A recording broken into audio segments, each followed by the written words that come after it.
All right, welcome back. Decided to go a little early on this stream. I do want to split it up. I wasn't originally going to do this audio essentials course alongside one or the other, an indie game, playing an indie game, or continue on to programming essentials, the next lesson. However, I decided to kind of divvy it up, split it up, keep it kind of cleaner. You know what I'm saying? Title keeps the title a little short. Either way, if you're new here, I am Ray Witt, and this is Whittness Games, and I am live streaming my entire journey from a beginner to an indie game developer, with no edits, no shortcuts, just figuring it out all as I go. And today we're going to be jumping into Unity Learn's Essentials Pathway. Oh my god.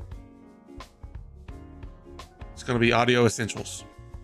It's going to be their shortest course that I think they have, which is one reason why I decided to divvy it up. Just kind of clean things up. That means it's a short class. The next class will be 2 to 3 hours long. Yeah, because we're working Audio Essentials here. I think I can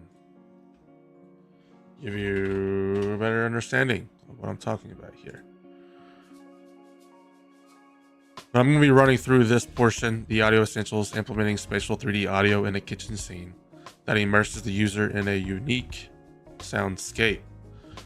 And for those who want to follow this along or what have you, you can also go through the actual Unity Learn website under their, I think it's under Pathway, Unity Essentials. We've already done an introduction as our first stream, but this is our second stream. We did Editor's Essentials. My last stream was 3D Essentials. Today will be audio. And later today, I will either move on to programming or stream an indie game. I will keep all that updated in the Discord channel. On my schedule right now is essentially erratic, to be fair. I tried to keep it relatively the same in the sense of time, but I can't quite narrow down to days yet. This is my first week essentially having anything set up to start with. So you just gotta kind of bear me with that.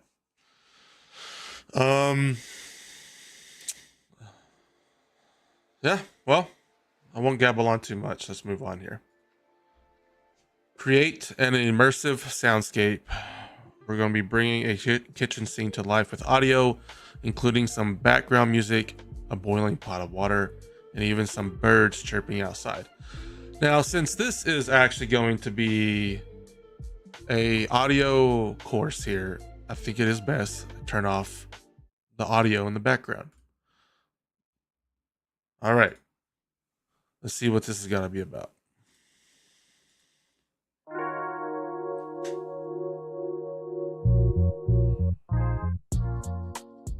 In this shorter audio section, you'll learn the fundamentals of implementing audio within your scenes. Well-designed audio can completely transform a user experience. It can set the mood and even allow someone to fully immerse themselves in a scene.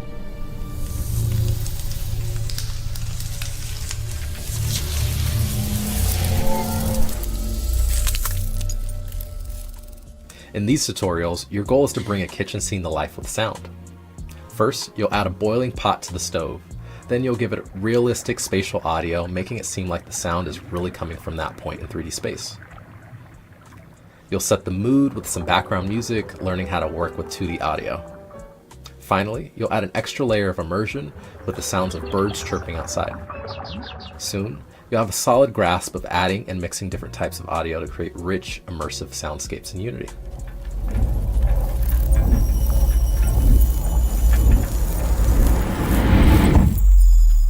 So, let's dive in and make some noise. Welcome back, Stimpack. Yeah, I decided to do a little early for this one. I don't know, kind of decided I just kind of didn't want to wait. To be fair, I kind of was excited to kind of move forward, and I kind of want to put all my focus on programming essentials when I do that one. And then this one is very short. It's like a 40-minute learning course here. Um, yeah, yeah, definitely earlier. Getting sucked in. Yeah, I definitely am. Let's see here. In this step, you'll just explore the silent kitchen scene. The scene is already set up with a script attached to the main camera that will work in play mode. The script allows the user, you for now, to easily explore the environment with the WASD key and listen to the sounds in the space from a first person perspective. By default, the main camera will have an audio listener component on it, which acts like the player's ears. When the audio listener component is far away from a sound, it should be quiet. Okay. It does not even know you have to. Okay, okay.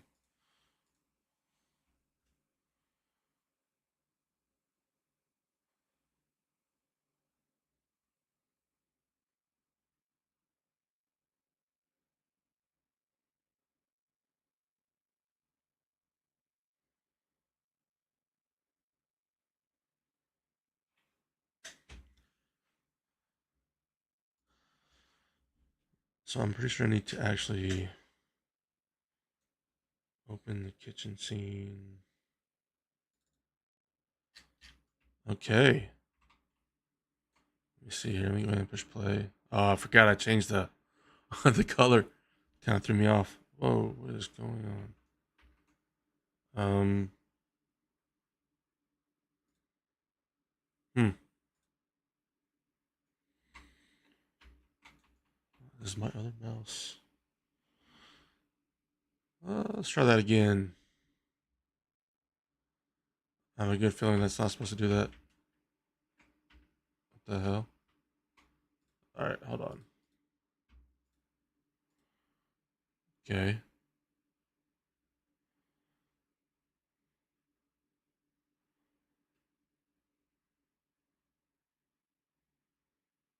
Hmm. What the hell was my camera taking off like that? Well, anyways, let's just read it. In the project window, open the kitchen scene. We just did that. In the scene view, use fly through mode. Okay. Yeah. So that's a good view of the kitchen. Enter play mode to then use it to move forward.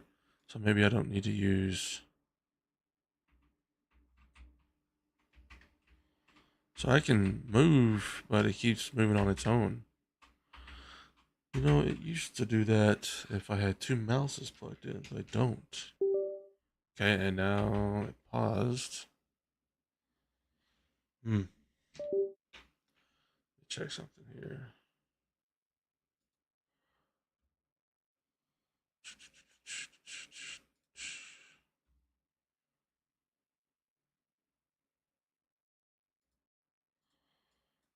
Hmm. It's almost like it's registering another mouse, but I don't have. I think that's intentional.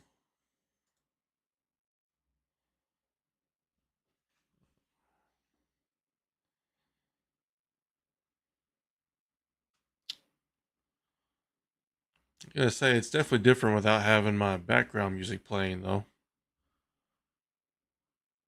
Main camera. Okay, so what the hell?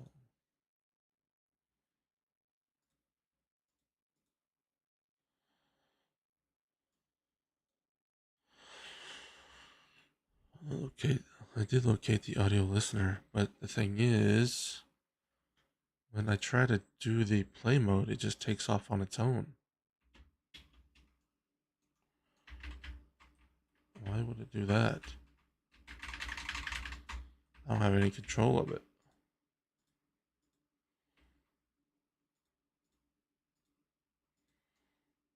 Hmm. Don't really have. Why does it keep circling like that? Hmm.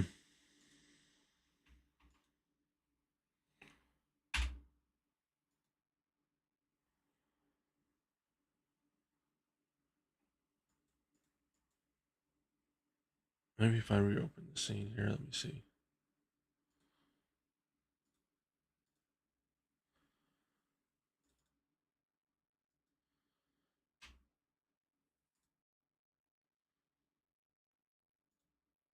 Yeah, same thing.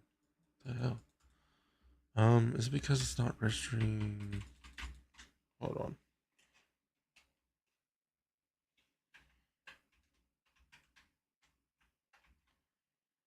Oh, bear with me. I don't know why it's doing this. Don't think it's me though. Just turn off my mouse.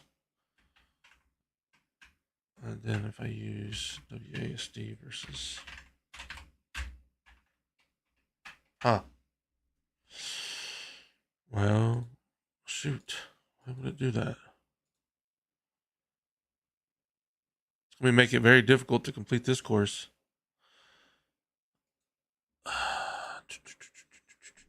Is there something that I have selected?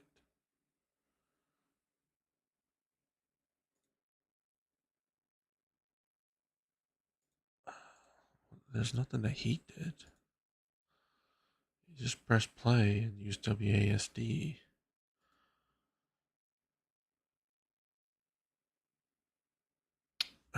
Shoot. Sounds like there's something on their end. Well, come on.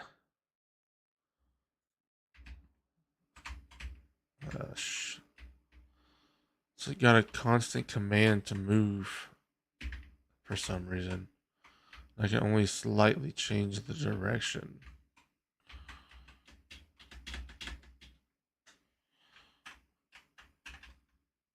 Let's see.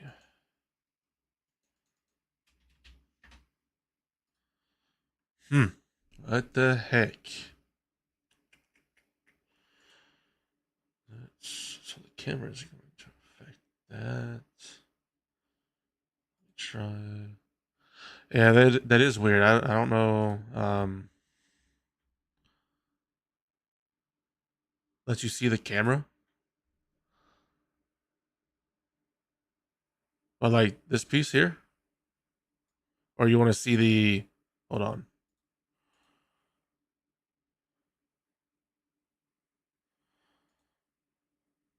See output. Then there's main. Oops.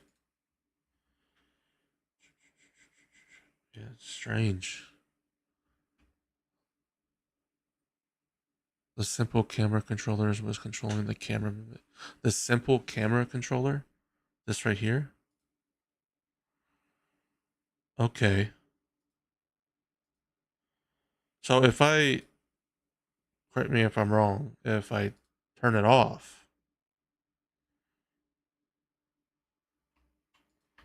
then I can't move this. Well, then I simply can't move, which makes sense because I mean, if that's what controls the camera, then it's not going to move if I turn it off. Rotation speed. Let's just change it to 3 and see if that changes. I know that's just speed. So I mean, if it's getting command to rotate, I'll probably continue to rotate. Actually, turn off the rotate almost entirely. Okay. Change that back to 100. Mouse sensitivity. I might change that up because maybe there's just too much sensitivity on my mouse.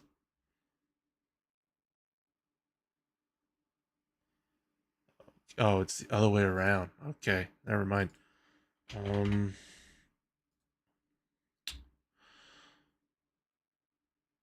No, I think it's faster. What the hell? Let's see. So, I don't really feel like. Oh, it was 1. That's right. Okay.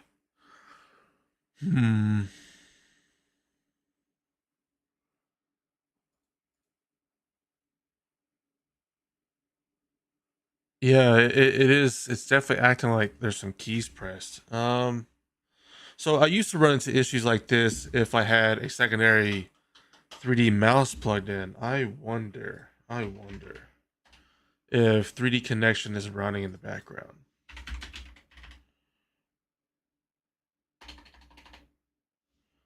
You son of a bitch. If this might be... So I used to run into this when I don't know why I have to do these all. These should just be quick and easy.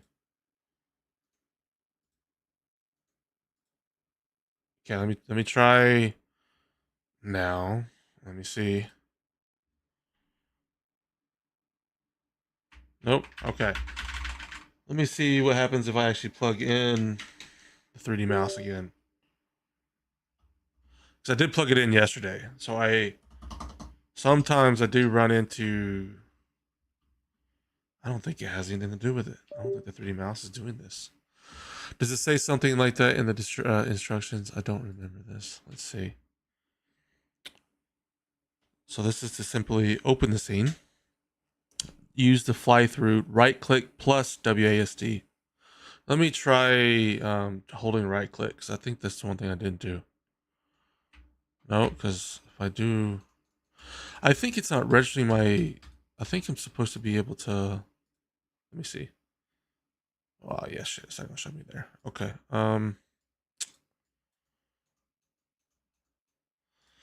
Yeah, it essentially says right click, WASD, to look up and down, use your mouse. If you are using your mouse to look up and down and the cursor... Oh, wait. If you are using your mouse to look up and down and the cursor moves off to the edge of your screen, don't worry, that's expected. Once you feel comfortable navigating pre-built player and control script, explore exit play mode in the hierarchy. Yeah, it doesn't really... I wonder if it's just like bugged or something. But I think it's on me, on my end. I wouldn't know. Well, son of a... Hold on. Maybe I can just try reopening. I hope this works. Let's just try reopening it. Because I've only got one mouse, and I think it's the key that's controlling the movement there. So I don't really understand why my mouse would have any effect, so let's try again. I don't need to watch that, I've already seen it.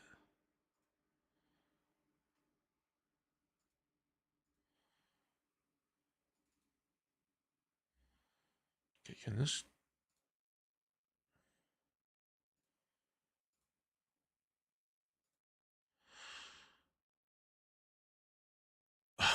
Okay, it looks like it was just a bug. I had to restart it.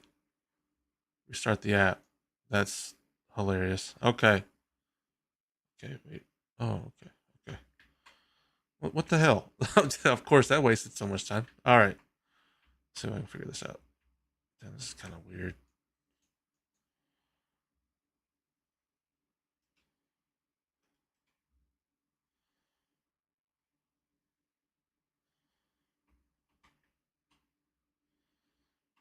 Hmm.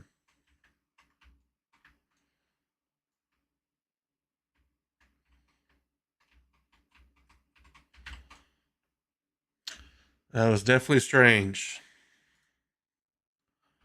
But it looks like they'll be working now, so that's all that matters. Okay.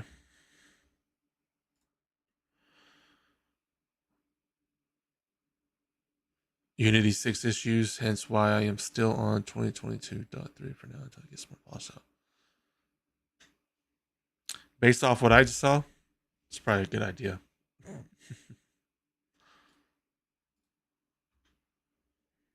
There's no no rhyme or reason for it to do that. I mean, you just had to turn it off and back on. I don't know. Shit, I didn't catch that. Okay, prefab, kitchen, boiling pot. Okay, drag.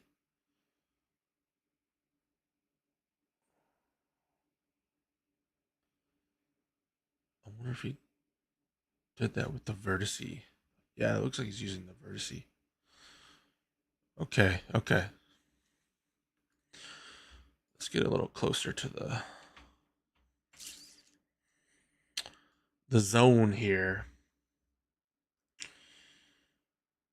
You know, until we actually start doing some audio, I'm putting some audio on because this is quiet. There we go. Okay, so prefabs, kitchen, boiling pot.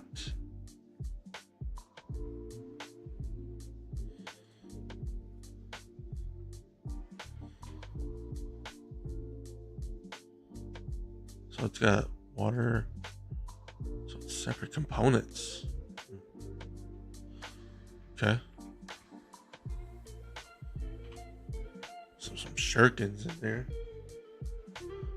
In the project window, navigate to Unity Essentials Prefabs Kitchen. Okay, we did that. Click and drag the boiling pot. We did that. Notice the distinctive icons that cover the pot. Okay, these represent the particle systems for the steam and bubbles. Okay, that makes sense. Frame and orbit around the pot in the scene view to get a closer look at it. And center it carefully over one of the burners. Okay.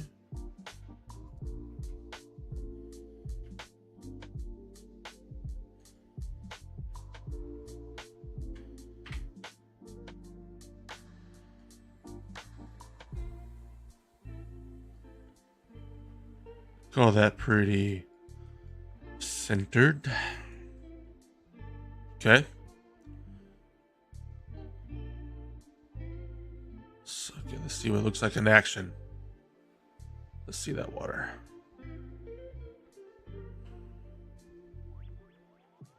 Oh, shit.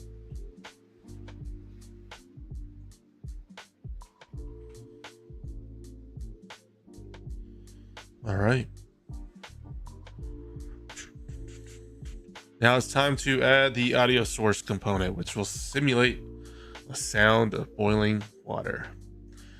In Unity, an audio source component acts as the origin of sound in your virtual environment.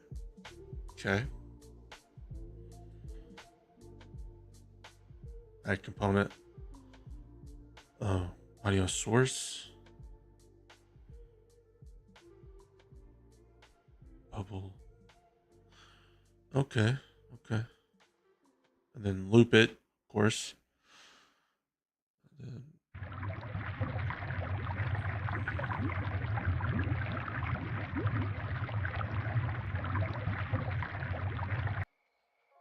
okay. Since we're doing audio again, I'll just go ahead and pause the music. It's probably not going to affect anything, but yeah, it's fine. Since we're doing audio, I don't want to confuse anybody. Okay, let's not get distracted. What the hell was I doing again? Audio source. So we need to add an audio component to boiling pot. That's right. Okay. Boiling pot component. Audio. Audio. There you are. Source. And click here for, oh, it's right there at the top. Bubbling water.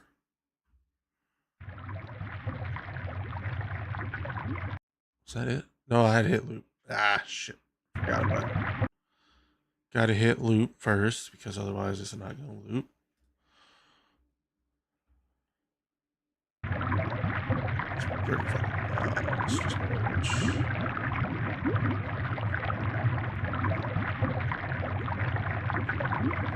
not bad. That's pretty straightforward. Okay.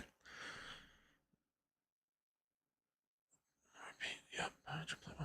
All right. Completed that too. Not bad. Not bad. In real life, sounds change in volume in each ear based on your distance and direction relative to the sound source. By default, audio in Unity scene is 2D audio, which means that it stays the same regardless of the listener's position or orientation in the game world. 3D audio, on the other hand, is spatialized. Okay, relative to the audio source, mimicking how sound behaves in the real world. Okay, so let's watch the video. Don't skip stuff, jeez. Go back. There we go. Spatial blend. That's it. Huh, okay. Excuse me. spatial blend is the essentially the only thing we gotta change. I mean, so why is this one or the other? Wouldn't you want one or the other? Like, why would you want half spatial sound? What would that sound like?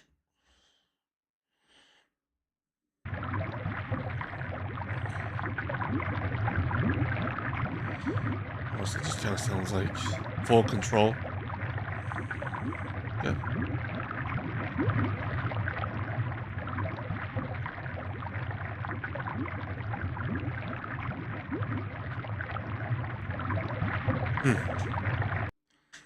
Let's try it with full.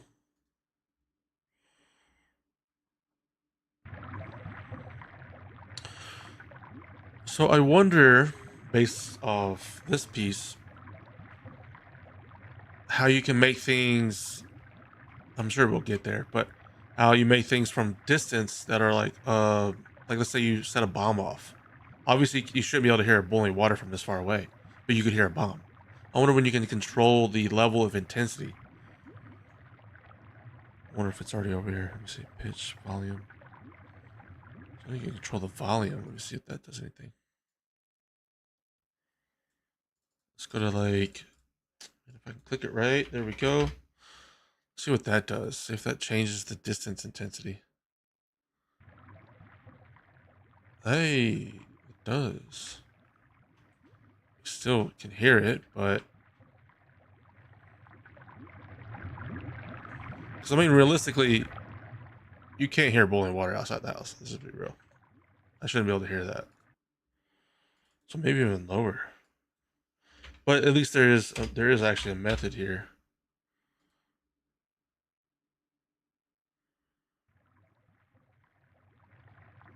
See, I would say that's probably more realistic. It's like 5%. Yeah. Okay.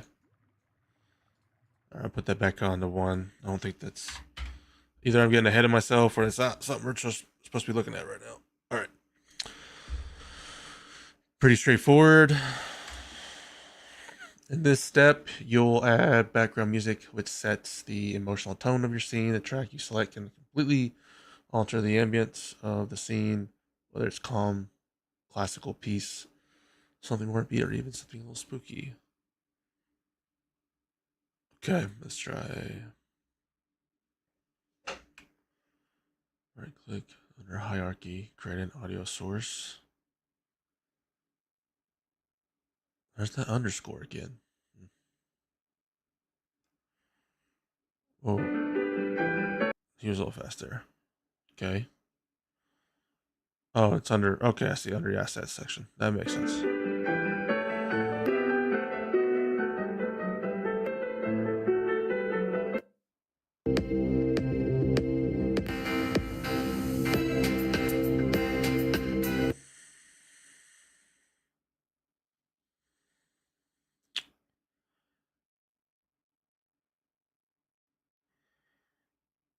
Okay. Underscore is optional. It doesn't like have any effect then. Okay.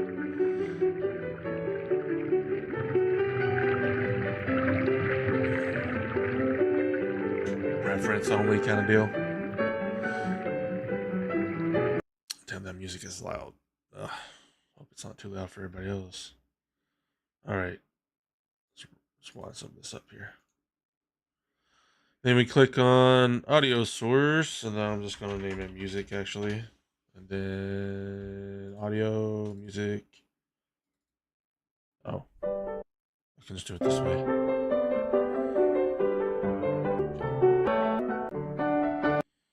It's ethereal.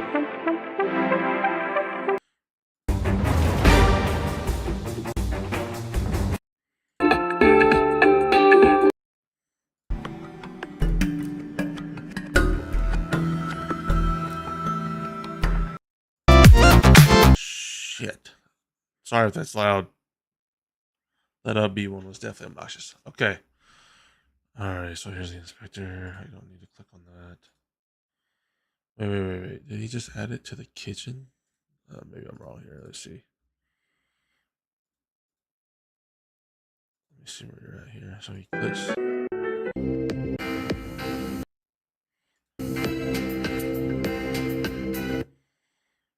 Background music. Okay. Duh. Okay. Under background music, should pull up the inspector under audio source, drag and drop. Gotta equip it essentially. Music. Okay. We'll do like suspenseful. Change the volume.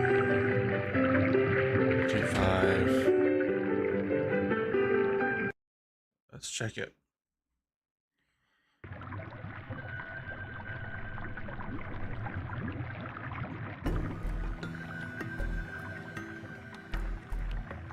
Okay. It's a little simpler than I thought it was going to be, honestly. Not too bad.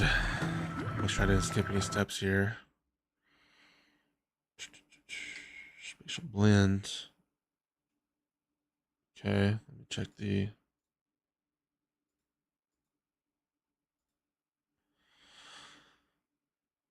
loop, of course. I need a slight loop. I didn't do that. And I already did the volume, and that was it. Okay, so the one thing I didn't do was loop it. Okay.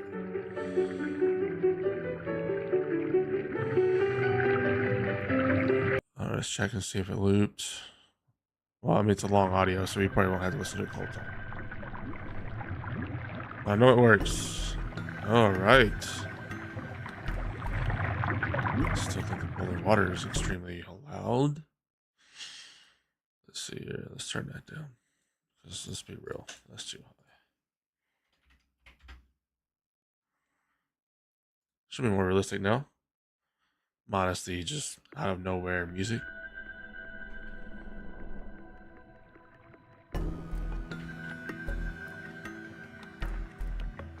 Not bad. Okay, okay.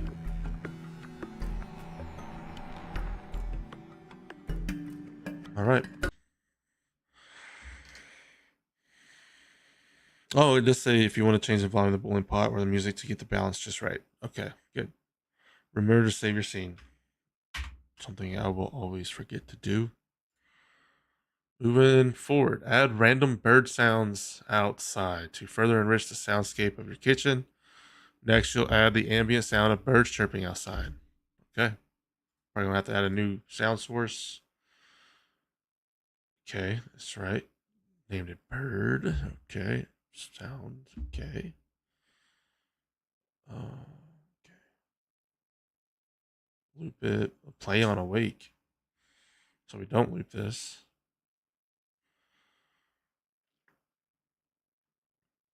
Random intervals. Oh.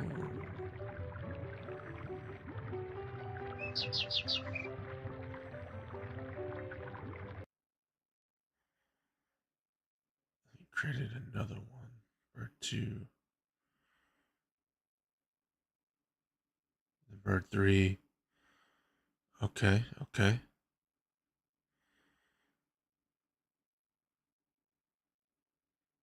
Oh, you can change the placement of where. Okay.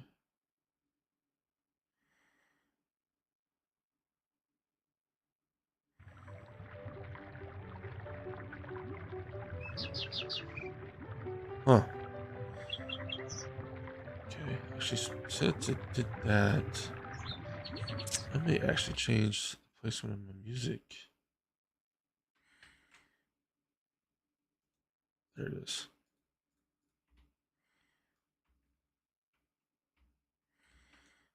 Wait.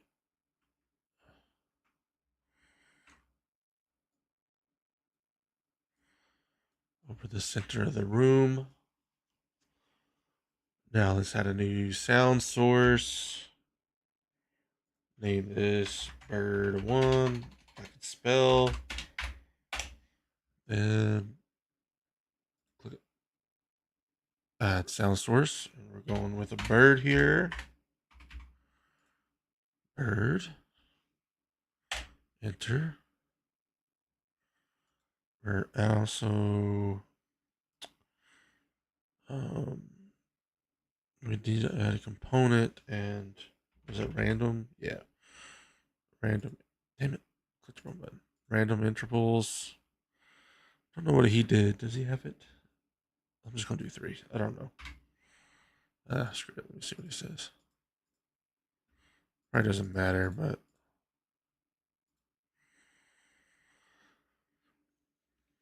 Three and 12. Okay, whatever. We'll do that then. 3 and 12. Oh, this one, kind of like just over there, I guess. And the hell, okay. And then bird 2, we will change to bird 2. I don't think he changed the actual.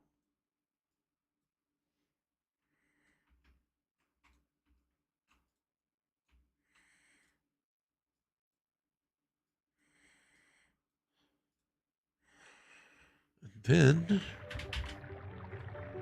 do bird 3.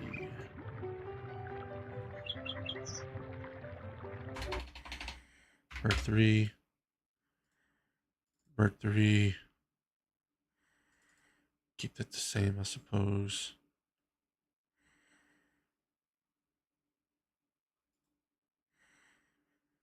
Then we'll bring this guy kind of maybe right there.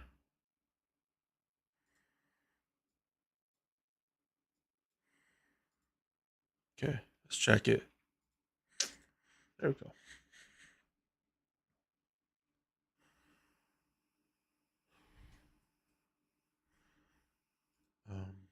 The heck?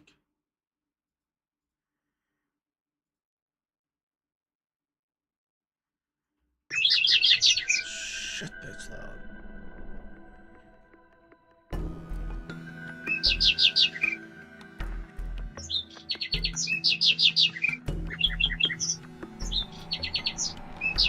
Okay, that volume is way crazy. All right, let's do like 0.2 there. Do like 0.2. 0. Shit. 0.2. Okay. It's a little better.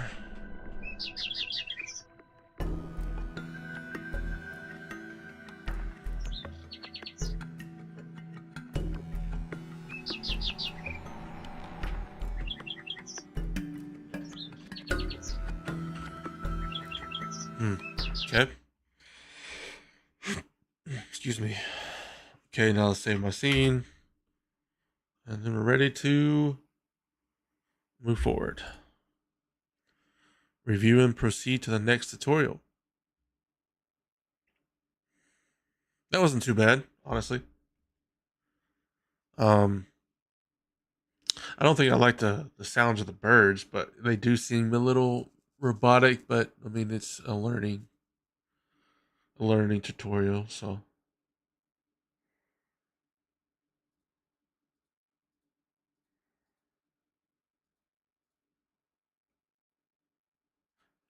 still think it's pretty intuitive though. I do like it. Very neat.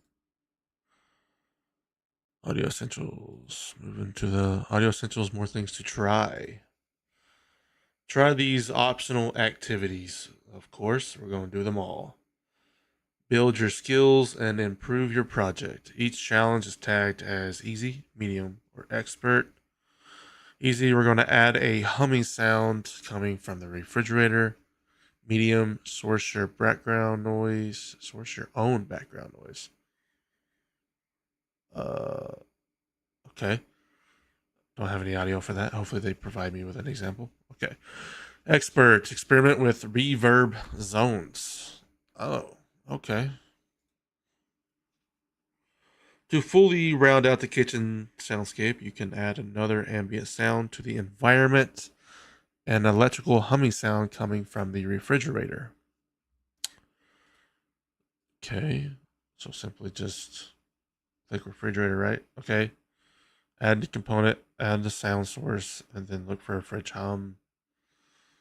Then do we need to loop it? Yes, we do. Change the volume because I'm sure it's gonna be loud like everything else. And then, okay, 3D spatial blend. Okay. Kitchen. Refrigerator. Just get some of these. Audio source. Okay. Then we're clicking on a fridge hum. Good.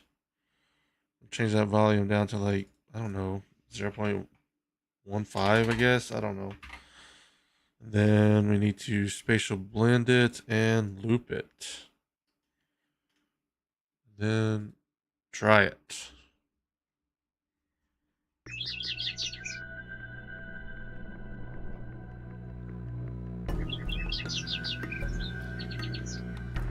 Nice. Okay. That's not too bad. Not too bad. Okay. Make sure I didn't skip anything. Yeah, that was definitely an easy one. Source some new background music.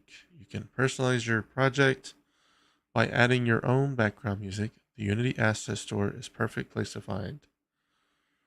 Also by price.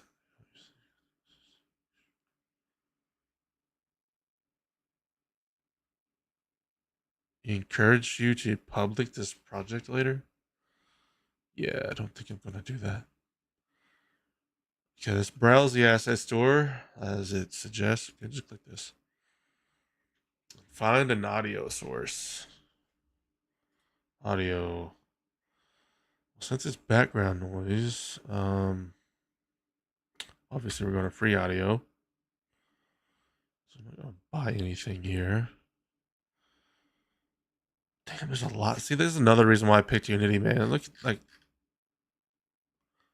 895 results for free audio. Also, if you check out 3D sound settings, you can define how far the audio goes. Not sure why they didn't include that. Well, let me check that real quick. I got this automatic shit that sends stuff in the chat. Just ignore that for now. Also, if you check out 3D sound settings. Okay, let me see here. 3D sound settings. Nice. Yeah, that's what I was wondering about earlier. I was thinking the volume was the way to control, but no. Okay. I'll have to play with this some. Is this in the sense of like meters, or do you know?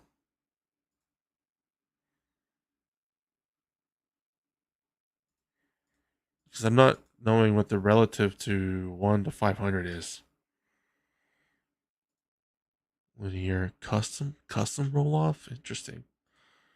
Oh, shit. Yeah, I'll definitely have to play with that though. Oh, shit. You know, something I might do today as well is actually going through meters. I think you're right. I think it's meters. Let me see. 3D sound settings, Unity measurement. I don't know if this is going to give it to us, but I feel like you're right. I think it's meters. It's just not going to tell me either. Hold on, switch maximum descent Doppler effect. Maybe it's nothing. Like maybe it's just 1 to 500. Huh. Just type in meters because I feel like if it's going to be anything, I think it is going to be meters. Oh, they did say earlier 1 unit. Yeah, 1 unit equals 1 meter. 1-to-1 scale. Yeah, that's right. Okay. That's perfect then, because that answers my question about what if you had like, you're comparing a boiling pot to a bomb. You shouldn't be able to hear the boiling pot across the room, or across the map there. But no, that makes sense. I think one of the things I'm going to do though today is go through all of these free assets and look for some sounds that I might want to practice with here. Holy shit, there's a lot.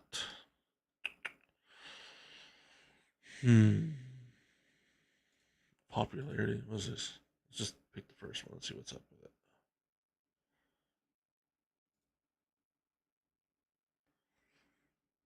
Be loud.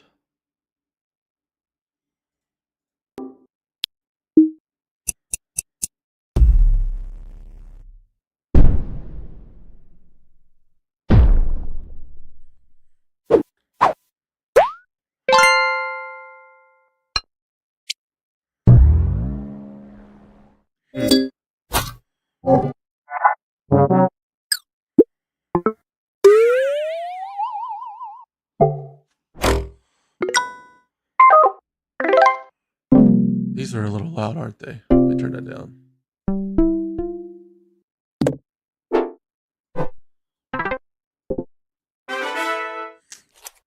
It's still loud. Turn it down quite a bit. No, I think I'm looking for more like a music for this one. Yo, 8-bit music. Let's check this one out.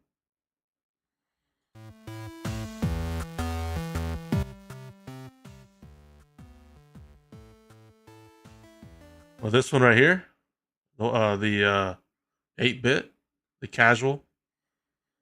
Yeah, I like that one. I might end up getting it just for the another like just to play around with, but I was looking for more of a music for this training. But God, dude, there's just so many options. Like honestly, when it said 895, I was really surprised to see that there's so many and they're all free, right? That's just it's crazy. This is also the number one popularity. It looks like. Texting me right now. Casual SFX.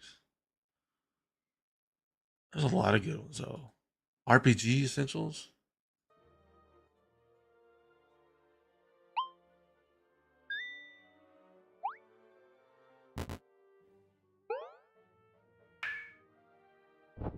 Hmm, interesting.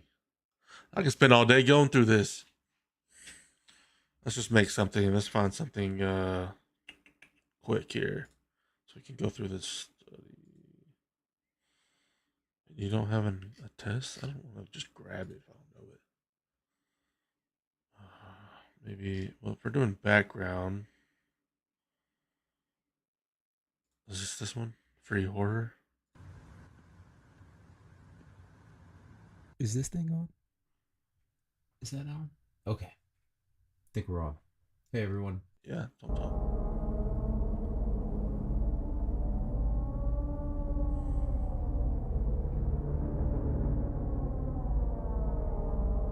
This one.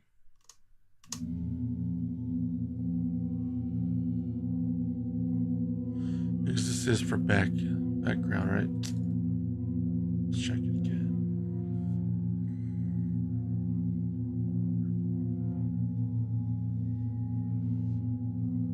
Yeah. Hey, this is pretty cool.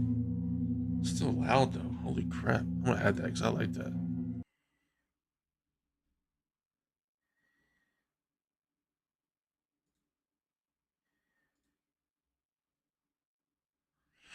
I got a thing for horror, so of course I gotta grab it. Let's go back to where we were.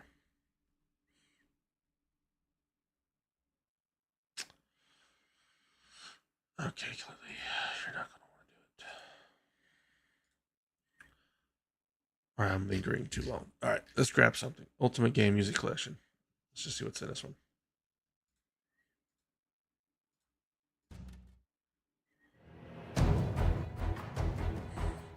Oh, I ain't paying nothing. Nope. Cost money. I thought I clicked free. Oh, it's just scrolled. That's why. All right, music, actual music would be nice. Actual music. Screw it. I'm picking the first thing that is I can actually hear. I'm wasting time with this, aren't I? Screw it. Let's just use a horror one. All right, you can personalize your project, your background, important if you don't have assets. Search for music and change it to free. Oh.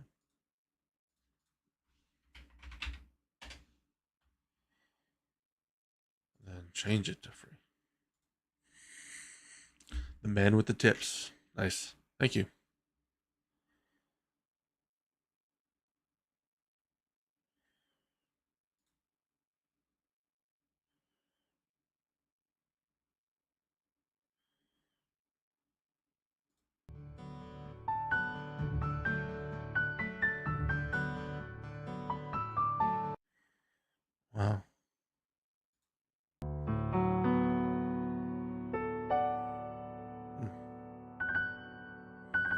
Screw it.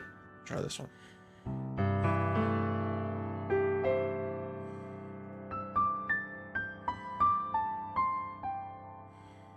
All right, we got it. You can pause.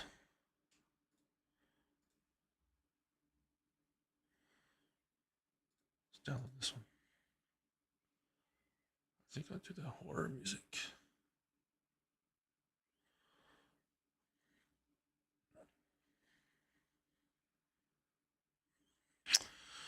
Oh, so this is how I download. This is the free sampler pack I got with being a student, or at least signing in as a student.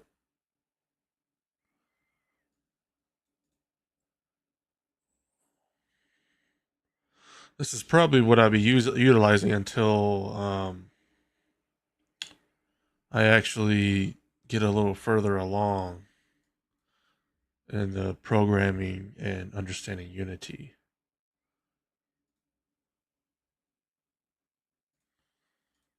Okay, I think that did it right. Let's see.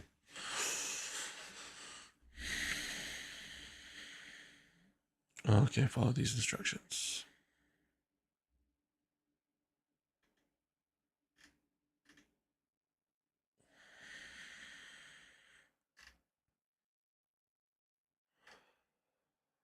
Select import.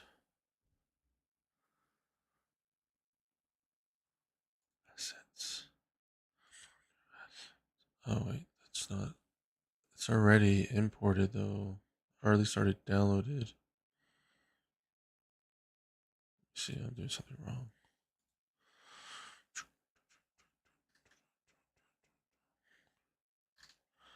Probably should have exited out of the package manager because it looks like that's what I needed to be in. That's fine. One way to figure out how to use it.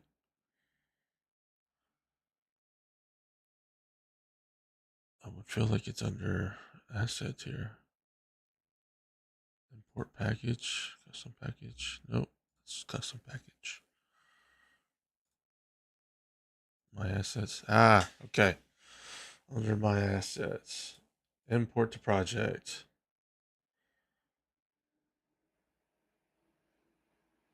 Just import them all. Who has any idea? I tell you what, man, this is getting me kind of excited to even kind of jump ahead. Obviously, I'm not going to, but it's getting me wanting to. I kind of wanted to start jumping in and start throwing assets together, and I don't know, to basically no end, to no means of an end, but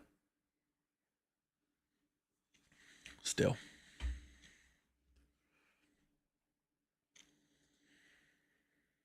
Okay, so now I did add it, but let's double check. If I add an audio source, I'll just say horror theme. Try to do this without looking for now. If I click this, I should be able to access.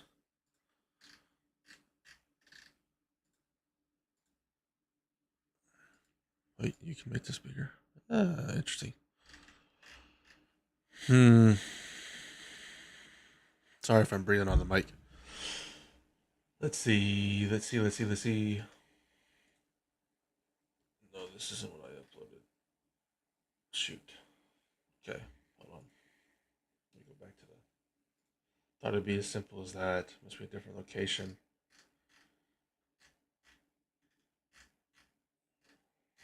Okay, open projects from the Learn tab. Okay.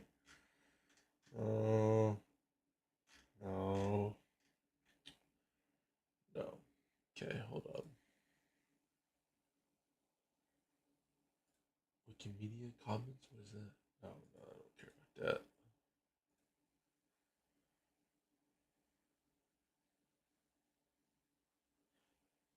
Music folder in your assets folder. Oh, okay. Music folder in your assets folder. After you've added the files to the audio music folder. Oh no, I didn't do that though. So if I download my asset to the project, where? Okay, so it was HA. So it was the HA ones. Okay. So it was these. Got you. Okay. Let me turn this down again. Jesus. That is loud.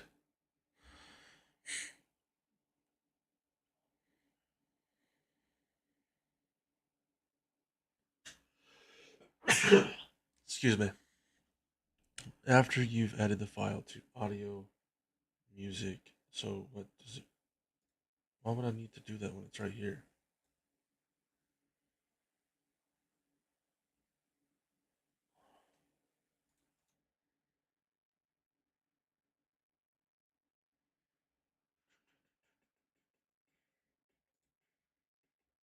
Let's say you would import.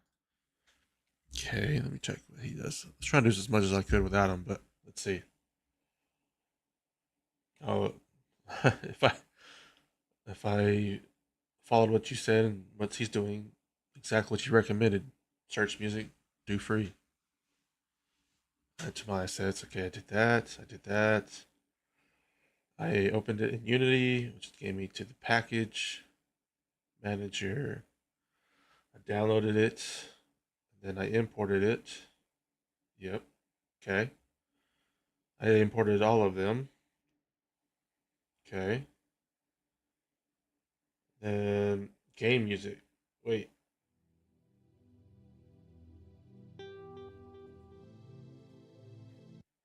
What?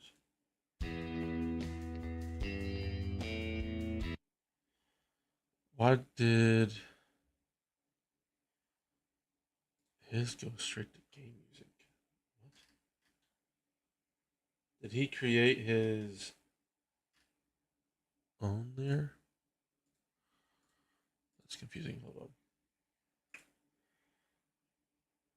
He already has.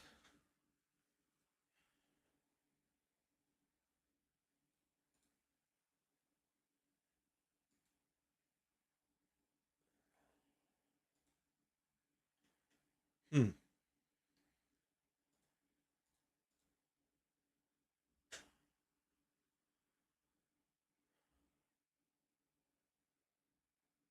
Oh, the folder name is decided by the person who packaged the Unity file. So, with that said, it looks like his was called game music, but it also opened under the audio section. Whereas mine, the one I just downloaded, I only see it here. I don't know if that matters. Um, because it's not like I can just drag and drop it over here. Jesus, that's loud. Into the base asset folder. Base. You mean like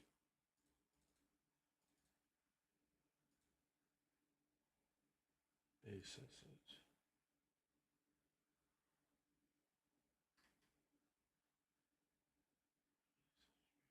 Oh, I see. I see. Free horror ambience. Oh, okay. Does that mean I can like actually?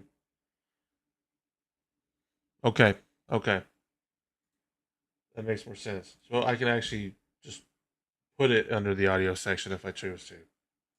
Then don't be loud. Can I turn this volume down? Because holy crap, that's loud. Yeah, we're just not gonna play that right now until I can control the volume at least. Holy crap! And rename the folder if I want to.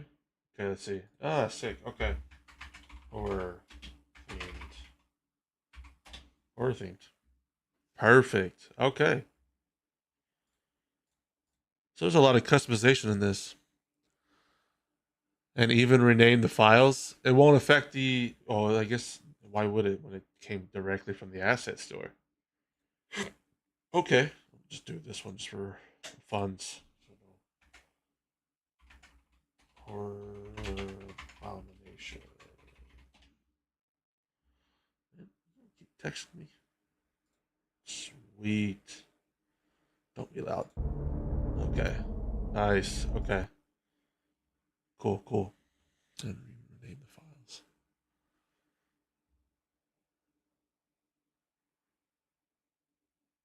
Set in the audio source. Oh, he's gonna have me swap it out. Actually, I'm just gonna redo it. We're gonna do Horror Abomination. We're gonna loop it. Space. No, we don't.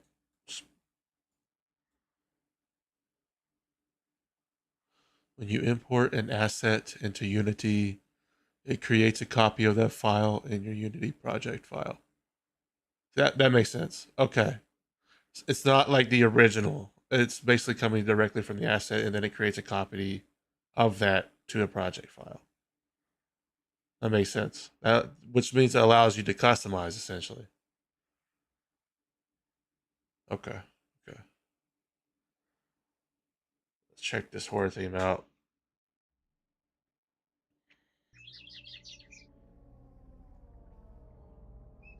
Perfect. That does make more sense. So I have it set to 3D, which means you can only hear the horror when you enter this room, essentially. Neat. The birds really threw off the theme, though, let me tell you.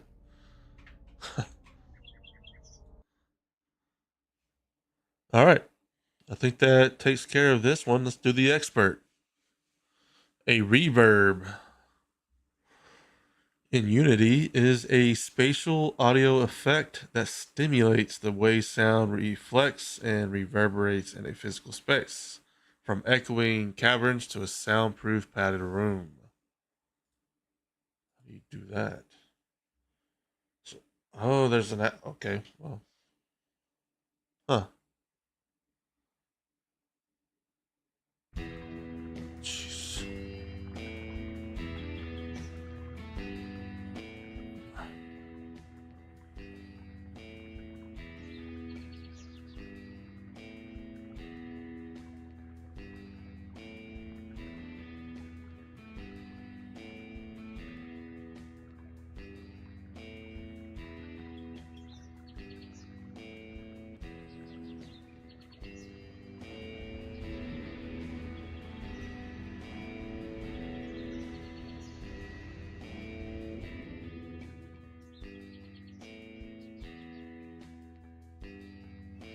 Since I'm doing that, let's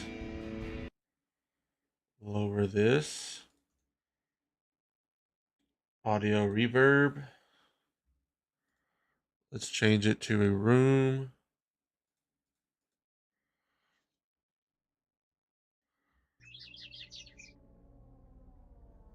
It's not the best song to test this with, I guess, but so audio reverb isn't affecting the sound that I place in directly. It's just is it an atmospheric change? I don't understand. Is it actually changing the sounds and how they react with objects? Or is it just changing the objects on how sound reacts with them? Like, does that make sense? I'm trying to see how to word this. I don't think I fully understand. I understand the concept of reverb, but maybe it tells me as well. It's affecting all the sounds within its radius. So then my question is the radius of what? The sound itself or the objects? Because like it doesn't look like it's under horror theme or even it's just under the environment.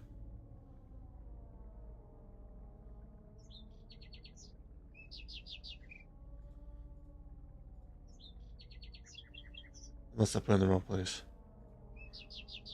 It has a radius gizmo. Oh, okay, okay. Maybe I didn't notice that. Let me see. Oh, that makes sense. Okay.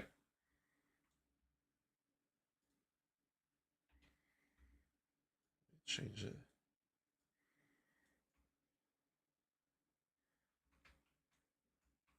So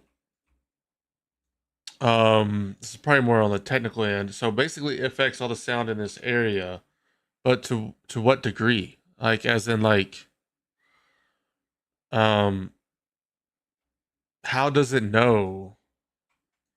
Like if I put this like this is a room.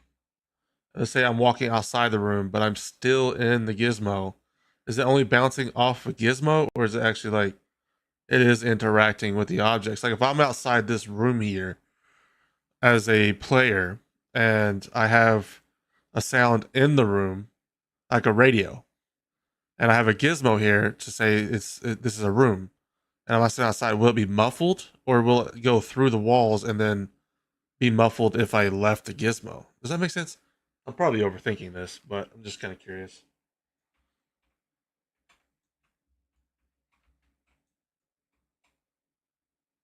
The object itself. Okay. And then pretty sure it's based on the gizmo itself. Okay. That's kind of what I was thinking. I just didn't know for sure because I'm trying to think of it from a logical point because like if the gizmo, I didn't know if you needed to, like if you needed to change the size of the gizmo essentially with the border of the room, right? Or you just place it in this area and any music that's it will reverberate off the objects wherever the orientation is coming from. So essentially, like this boiling pot of water is obviously sounded in this room. And there's an object between this and the end of the gizmo.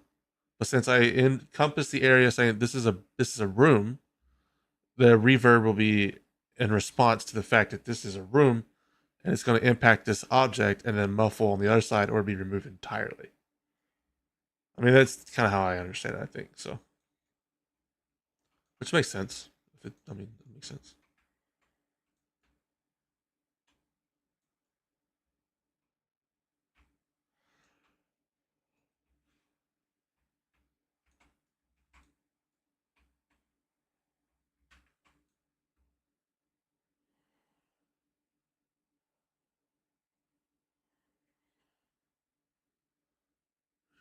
So I wonder, actually, I could probably test that as well. Let me just hit Control S here.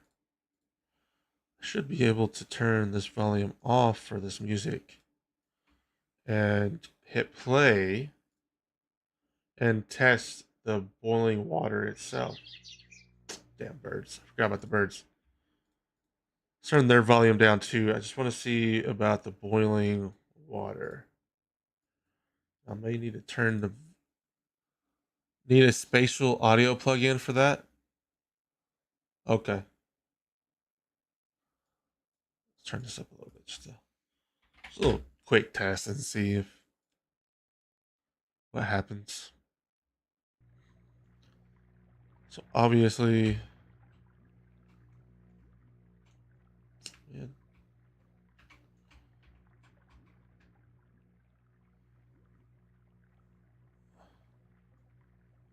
Steam audio is one you've used in the past. Yeah, because like it sounds like the boiling water is like right in front of me, right?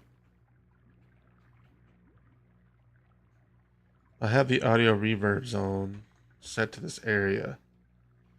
It doesn't know the difference between me being on this side of the wall and this side of the wall. Okay, spatial.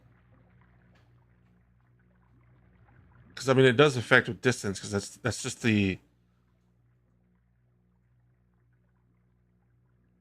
Wait a minute. Let me check.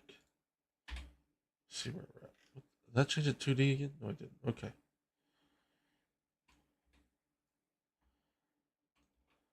Man, what are you doing?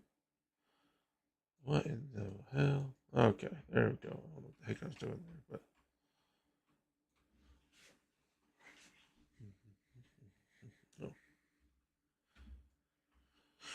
no. Excuse me. Camera is not what I'm looking for. The reverb zone.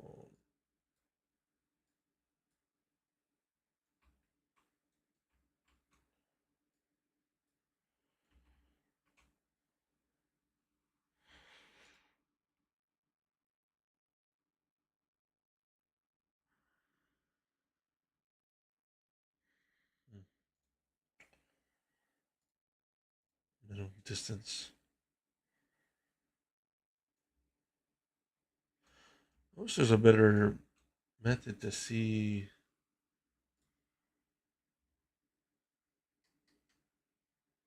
the gizmo. It's kind of difficult to see it. Let me see if I can. Oh, oh, there it is. I don't know if it's going to change the color of the gizmo. Hey, makes it easier if it's dark. Got it. See, that is a huge gizmo for a room. Is that what this changes? It sure does. All right.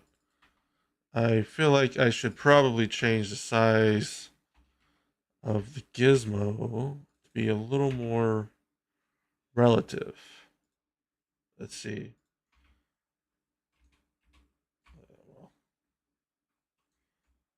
So now it's a little more relative. Let's see what this does. I wonder if it has any different effect.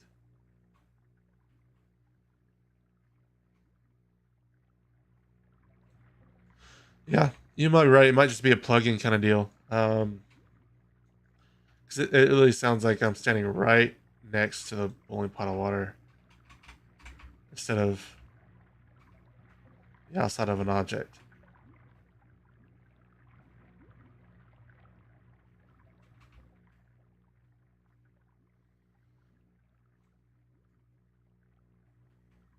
Yeah. Okay. Anyways, I'm probably getting ahead of myself. Just kind of curious, testing some things out. Um, that wasn't too bad. I think the one that was medium was harder than this one. To be fair, the expert one wasn't too bad. Control S. Next.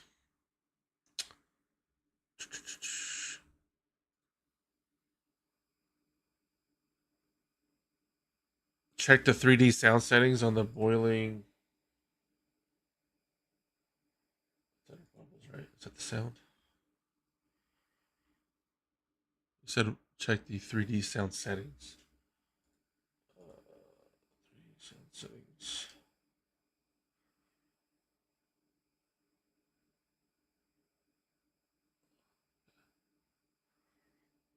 Maybe too large. Top of level logarithmic. Max distance 500. Maybe change it to like 2. Is that how that works?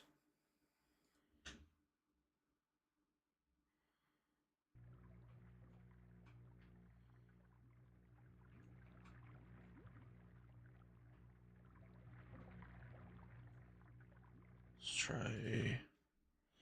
I still think that's.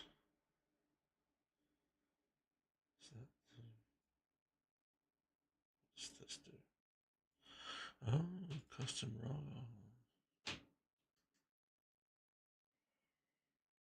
Spread.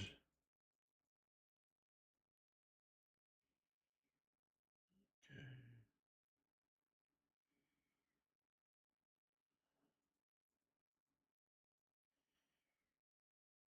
I don't know what this is. They got a clue. Doppler level. Let's change it to like something low just for now. Let's see what that does.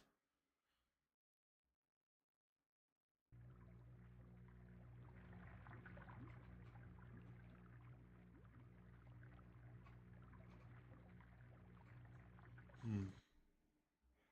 What if I change it to like 0.1, 0.15? What does that do?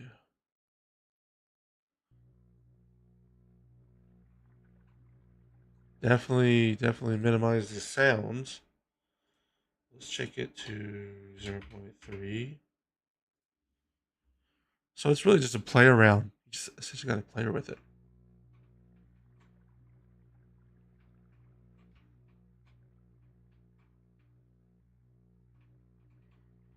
Damn, fridge is too loud. Hold on. Turning the fridge off. Somehow. Alright, where you at? Fridge.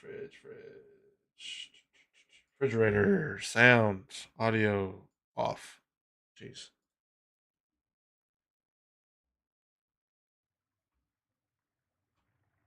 So now you only hear the boiling water when you're next to it.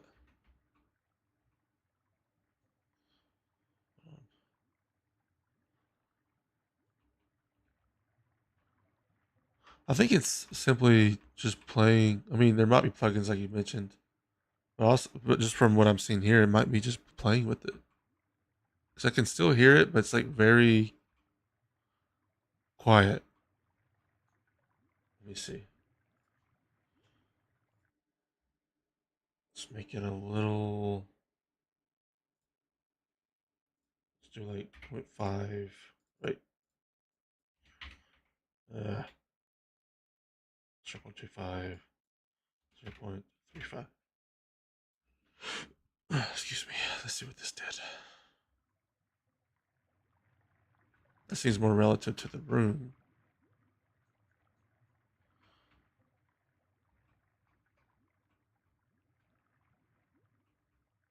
I think the minimum distance needs to change again. Let's go back to 1.5.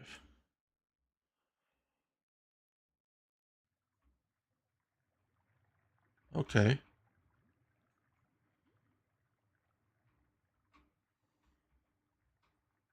Still hear it, but I mean, I'm sure there are other means, but that makes more sense. Okay, 67%. Complete the checkpoint. Oh, now we gotta complete a quiz. Let's see what we gotta do with this quiz here. We gotta save. Okay. Quiz. Move on to the quiz. Okay, I don't want an overview. We completed it. Move on to the quiz. Wait.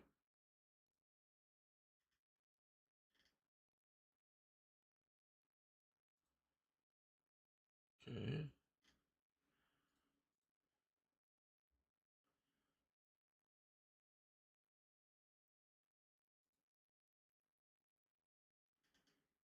There's the quiz. Okay, I was like, what the hell? So we're gonna get 2 out of 3 correct. Excuse me. Which of the following statements are true about audio listener components? 2 correct answers. You need 2 audio listener components in the scene to act as the left and right audio channels. For most applications, it makes sense to attach the audio listener component to the main camera.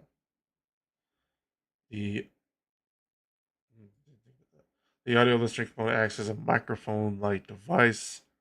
It receives input from any given source and plays the sound. The more audio listener components you have in the scene, the louder the volume will be. It's not necessarily true, but this one sounds. You need 2 components in the scene to act as the left and right audio channels. That wasn't mentioned. I wonder if that's true. I might just do these 2. I think this one I'm probably going to get wrong. How can you preview an audio clip in Unity before applying it to audio source? Using the preview panel at the bottom of the inspector window when an audio clip is presented in the project window. Select it. Not exporting, not to console. I think it's this one. What effect does setting the spatial blend of an audio source to 2D have on the sound? It restricts the sound to play only when the player is in specific. No. It enables the sound to change direction. No. Ensures the sound's presence are consistent throughout the scene. Yes. It causes the sound to be affected by the game. Okay. See how many I missed. Probably all of them. Haha. Ooh, got them all right. Sick. Okay. Which of the following? Okay. Okay. We have completed audio.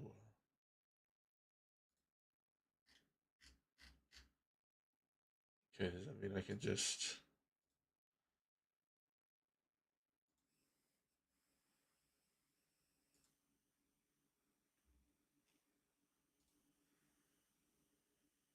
That one wasn't too bad. I definitely think. Give me one second. I'm going to change to.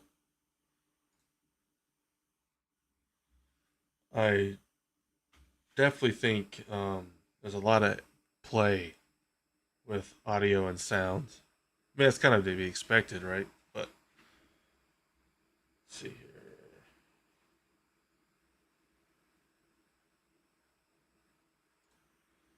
I don't want to jump into programming right now.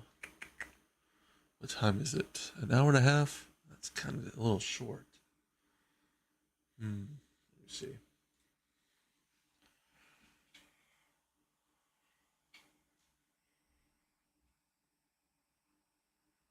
Actually, I think I might review the asset store real quick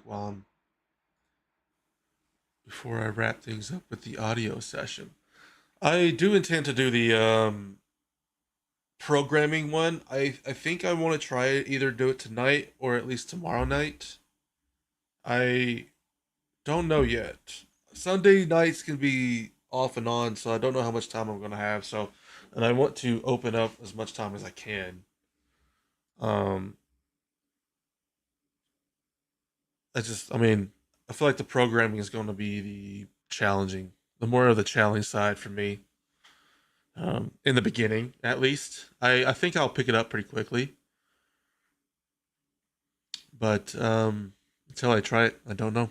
I don't know. So, but I'm also looking forward to it. So I want to be prepped and ready and to be able to jump right into it. So I don't know if I'm going to do that tonight yet. I'm still weighing the options. I'm either going to do this, play a game, essentially, probably like an indie game, or depending on what the wife and the family has planned, I may have to postpone until tomorrow. But either way, since I had some free time, I wanted to get the audio section out since it was such a short section. Let's see. Yeah, the asset store. That's right.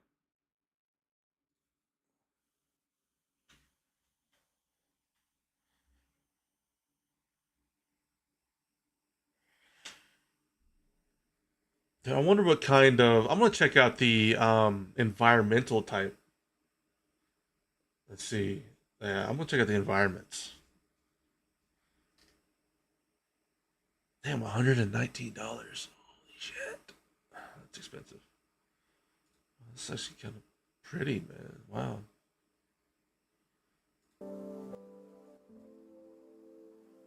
I have my own music.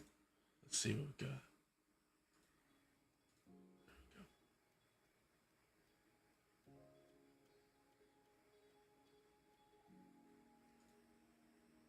Wow.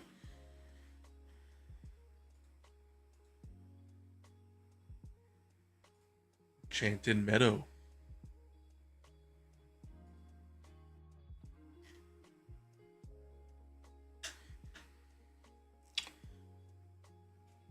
Damn, $150. Wow.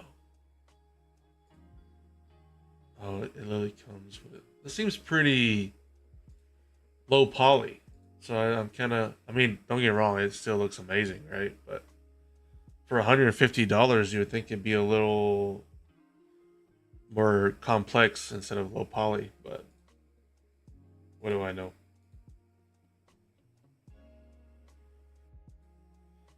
Maybe it's because of quantity. How many items are in this pack? 600. Okay. Yeah, I'll give it to that makes a little more sense. It's like a little Skyrim, minus the Viking boat. Nice. All right, let's go check out the other one. It's kind of what I was expecting, though. I feel like the audio was a little more.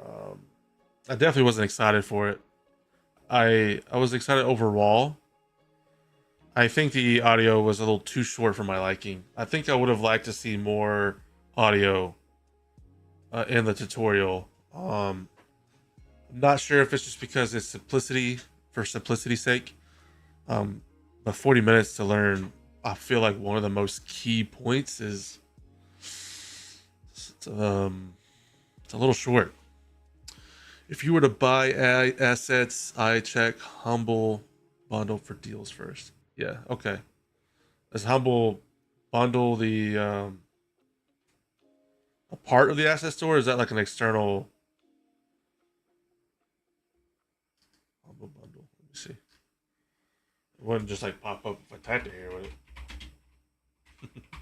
Probably not. Okay. Unless you just mean know the website. Okay, let me check it.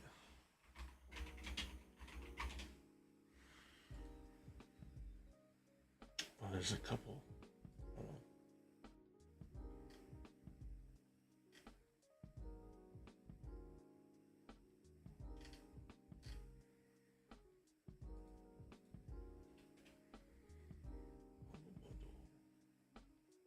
Bundle software.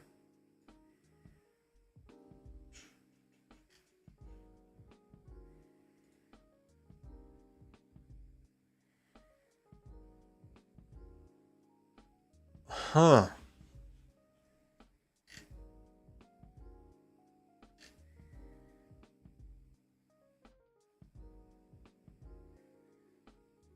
Pay what you want? Nah. No way.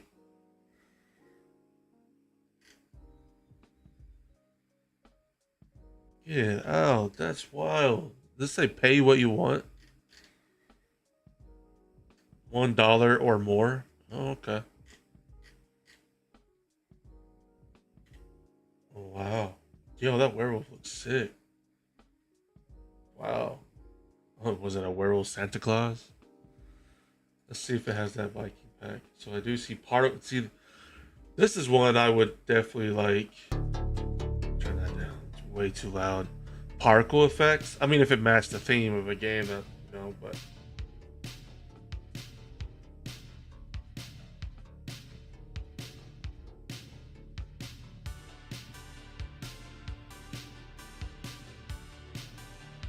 Humble bundle. Oh, portals.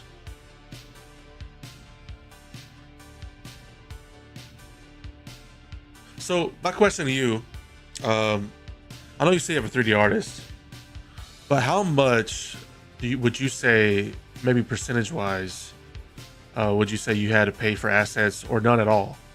Because you have a 3D artist, I know it's different, but did you have to pay? Did you pay for any assets for the game you're making? Or even free assets, just assets that like essentially a third party other than you and your 3D artist made? Yo, there's so many. Yo, that's a good one. How long is this good for? 17 days? Shit, I'm gonna be looking this up. I'm gonna add this to my.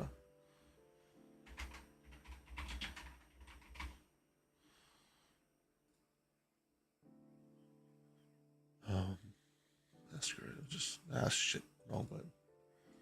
Never do this. Let me see. Humble. I can type. Let's just do that. Then I'll hit a sign up real quick. I'll do that shit later. I gotta type it in. So, humble bundle. It's crazy you can get it for significantly cheaper in one area, but buy the same pack elsewhere for significantly more expensive.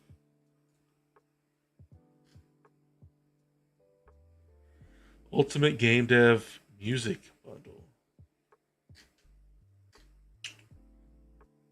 See, this is another thing I like is there are options out there to cover bases of weak points. And I have a feeling sound is going to be one of those weak points for me. It's nice that I mean, obviously I want to learn how to do it myself, but it's always nice if there's a sound out there, it's probably already made.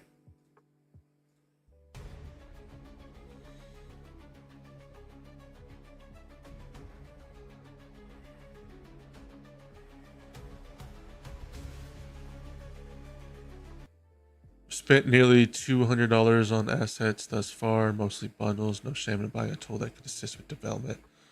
As they say, no need to reinvent the wheel. Makes sense. Yeah. I think I do agree with you. I would like to know how to do it though. Now would I actually implement it? Because I mean, I don't know yet. I think sound is one of the last things I'm working on currently, or at least have planned. This audio essentials is like I think the only thing for the first 4 months that I have planned to be touching, essentially. So, oh, where the hell am I? I'm mostly concerned with the mechanics and Unity and programming. And while I'm doing those courses and learning those areas, and even implementing what I learned when I'm done with those courses, I will be using essentially other people's assets. Ideally, the free ones. Ideally, the free ones, or maybe the ones like I can get for a significant discount for a large bundle, right? But that doesn't mean I don't want to actually learn to do it because I do want to learn Blender, and I do want to learn 2D depending on which route I choose to go first. But after speaking with you, man, I might just jump into 3D, to be honest. Um, Mostly because I do have an idea that I would like to do with 3D more so than with 2D. And I enjoy 3D, I think, more, but I don't know yet. I really don't. Not until I do 2D essentials, and not until dive in. Essentially, I don't truly know what I want to do, but I know eventually, regardless, I do want to make something 3D in 3D. So, and I have always thought about doing Blender for years, but it's just I don't know. It seems like learning the software, learning multiple software seems kind of like a tedious aspect of game dev. Honestly, having to learn multiple things in the sense of tools and software and abilities and capabilities and skill sets, it gets overwhelming fast. Even just thinking about it, you know. So, but no, but to digress, I agree. There is no need to reinvent the wheel. Um, I mean, if it's already out there and it's available and it matches the theme and it's not like going to stick out like a sore thumb, what's the harm, you know? Especially if it's not like a key point, like a main character or something.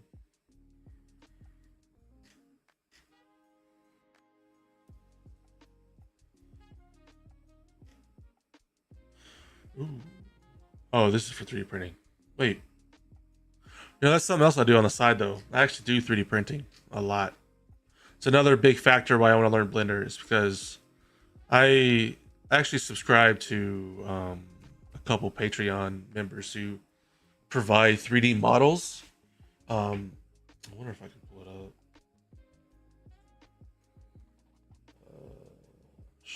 Actually, I think it's on here.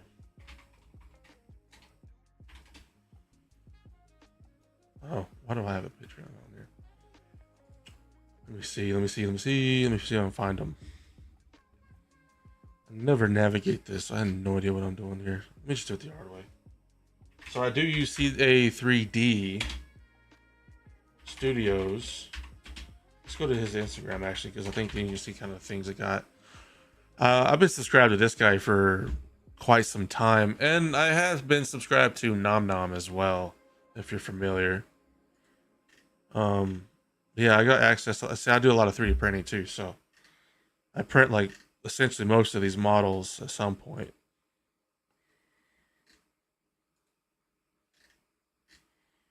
Okay, you're not gonna load. Okay, well, anyways, maybe I can just play a video. Nope, because I'm not logged in. Okay, well, anyways, you get the point. So, like, this is pretty neat.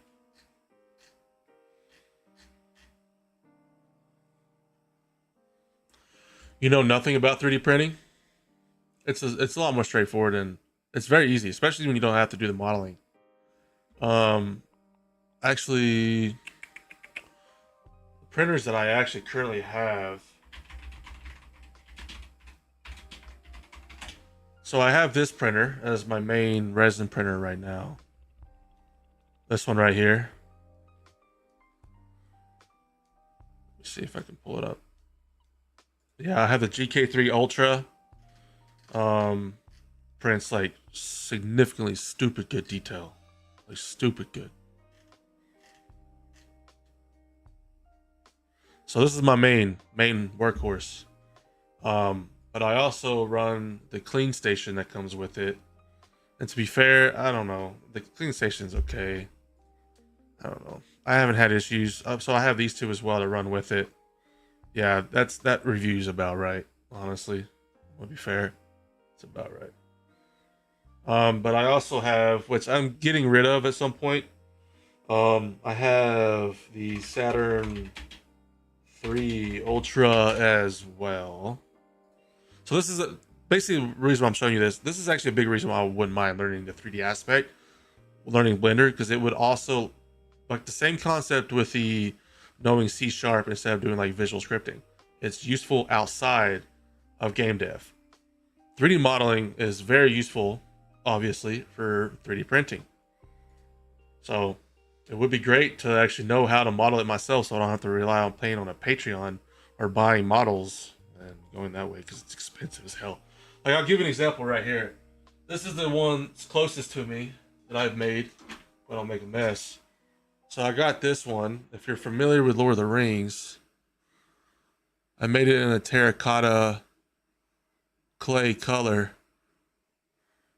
Get to rotate a little better. Gimli stepping on an orc there, or an urukai, I should say. And obviously Legolas stepping off of some kind of ledge. Yeah, that's the closest one to me, of course. So that's the one to reach for. I can show you something a little more ridiculous. I haven't painted it. Give me one sec. This one isn't actually resin. This one's in FDM, which is plastic. So what I just showed you is resin. The one I'm about to show you is plastic.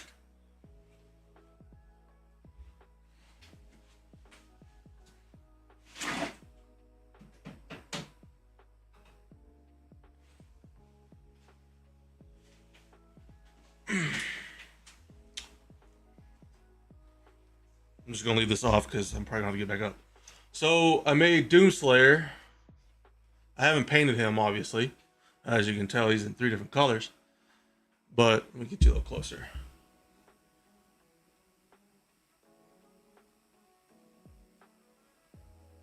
Yeah, obviously I didn't model that. But it would be nice to know how to. Put him back before I break it.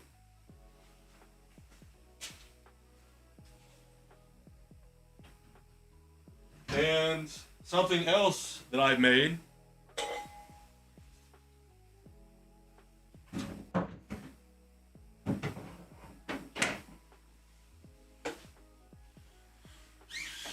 is the gut sword. Obviously it's not painted, because that's not, I don't like painting. But it's a real life replica. I started a project of making the gut sword. And it is actually 7 feet tall. So it's pretty fucking heavy too. Yeah. And this isn't even the biggest thing I made. And you can wield it too, so watch. So I designed this too. So I made this in it wasn't Blender, it was Tinkercad. But yeah, you can actually wield it. It's just fucking heavy. So like, yeah, it's a gut sword. It's kind of stupid big, I know. Once I paint it, it'll look nice. Shit, I'm about to hit the ceiling. Yeah. What else do I have in here?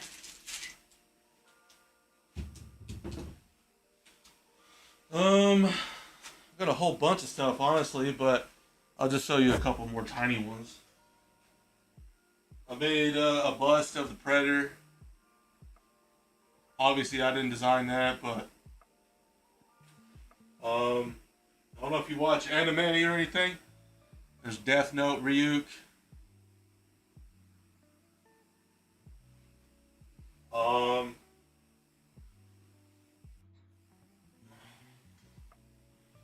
Got a pin made of like a knight that holds a pin. Just a whole bunch of shit, honestly.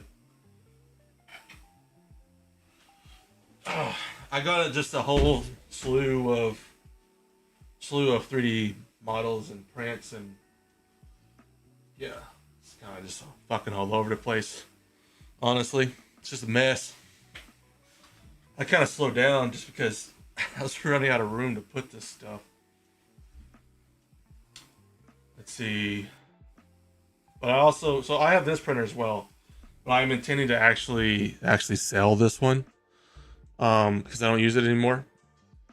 But I also, when I told you I don't just do resin, I do plastic, I do have this one as well. So I don't know if you've heard of this one yet, but I do have this one, and it prints 8 colors, multicolor. Yes, I got this one as well. And at one point, I did sell all but one, so I still have one. I have a Mark III S Plus. So I have one of these left. But at one point I had like, I think 4, 5 of these. Shit, I can't even see it. Okay. Printer. This is the Mark IV. It's essentially the same thing as the Mark III, just a newer generation. Yeah. This is a good workhorse too. I did at one point also have another one, but I got that one for free. A friend of mine couldn't figure out how to get it to work, and he told me if I got it to work, I could keep it. So, and it literally only took fucking 20 minutes to fix. He didn't have a PTFE tube in the right position, so got a free one for a $20 fix. But yeah, I mean, I'm pretty big on 3D printing. I've been printing for a while. I would say probably for 10 years. Hence why I have so many printers. Yeah. Where people tend to buy, I don't know, Warhammer 40K models, I bought printers to print Warhammer 40K models. I used to sell models actually, and prints. To give you an example here, I kind of had to pull out for a little while just because, I had a baby for one, and life just kind of hit, a little difficult. So this is actually my shop. I can show you some. Oh, that's right. I disabled my shop for now. Deactivated. Where is it? Inactive. So I used to sell all of this. This used to be my shop here, where I would make these models for people. And I'm telling you, there is about 200-300 more that belong here, and I never put them on here. This one's a good one. Guts obviously is a good one. Yeah, and then you got some Millennia and Lord of the Rings. Magneto's pretty sick. Yeah, Baldur's Gate. There's a lot of classics in here for sure. Yeah, this is what I used to do as a primary hobby. So, in the beginning, I just pretty much 3D printed all the time. I actually intend to remake this one. Can I even open an image? So Egress, I don't know if you watch Solo Leveling, or I tend to read manhwa instead of watching anime, but yeah, Solo Leveling, Egress fight. It's pretty badass, honestly. But yeah, I had this running for a while, got out of hand real fast, honestly. I got a lot of calls, a lot of orders very quickly, almost impossible to keep up with. I didn't realize how much in demand 3D printing is. This one was an all-time favorite. I cannot tell you how many people wanted this thing, dude. I had to cancel a lot of orders because it was wild. It just got out of hand very, very quickly, right? So, and I have permission to sell these. These come from the buyer directly. I mean, the creator directly. He's given permission to people who subscribe. I don't even know if I'm allowed to show that shit. Apologize. But anyways, yeah, that one came from CA3D. and a couple others came from Nom Nom. But yeah, that's essentially the gist. I could talk about that shit all day too. Yeah, that sword is not the biggest fucking thing I made. I would say it is the heaviest though, because that thing I had to make it a little more sturdy to be able to survive. So that thing is, and so I had to slice it up like 10 times. And because of that, there's walls all around it. And I messed up the settings and it costed like significant amount of filament to print it. And because of that little mistake, yeah, it turned out to be like 25 pounds. I mean, it doesn't sound like a lot, but when you're holding 25 pounds out like a sledgehammer, you know, it sticks out 7 feet long. It could definitely feel pretty heavy.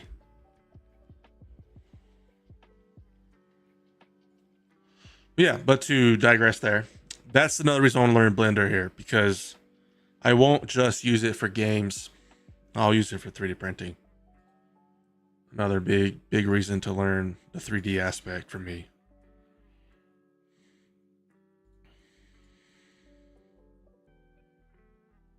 It's pretty sick. Well, it looks like I just crossed the 2 hour. Probably gonna wrap up this one here and plan on hitting programming essentials either tonight or hopefully no later than tomorrow night, because I do need to catch up here. I mean, you know, I say I'm behind, but I don't know if I really am. This thing says it takes 2 weeks, and I'm only a week in, and I'm halfway done. So maybe I'm not behind. But also, I don't really understand how this takes 2 weeks, to be fair. Maybe they don't expect you to do all of it in one day, all of it in one day, so on, so on, so on, so on. But, so I guess in that sense, according, I'm not really behind, but I feel behind because I only did 3 streams this week. I do want to do more, like 4 or 5. 3's, it's like my minimum there, because I want to get as many hours into the Unity and programming as I can. Because I'm trying to do this realistically, because I'm not learning off stream. I will only learn on stream. So there's no offline me opening Unity and me playing with the settings and testing the settings without me being on stream. It's kind of a little thing that's kind of set for myself to, like I mentioned, to keep myself accountable, but to show the realism of how long it takes and the dedication it takes in a real-time format. Like, I can look back and be like, oh yeah, I have like 200 hours recorded before I even started making my first demo, for example, right? So, not saying that's what's going to be, but just for example. You know, that does warrant a question though. How long do you think it took you to get to where you're at? Like, to be comfortable with making your first and second and so on games? You think it was relatively quick for you?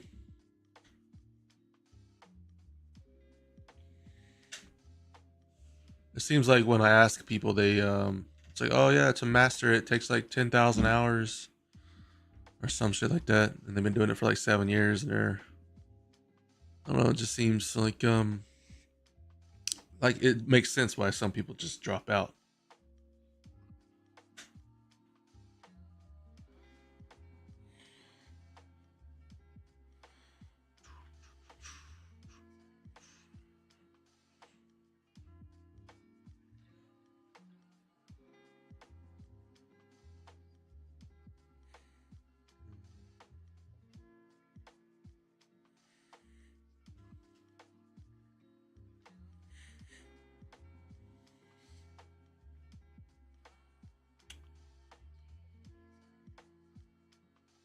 A couple years. Okay. How many I mean, if you can recall, would you say that's like a full-time couple years? Would you say that was part-time couple years? Or you just, you just spent some days here and there to study essentially. And it just took you a couple years.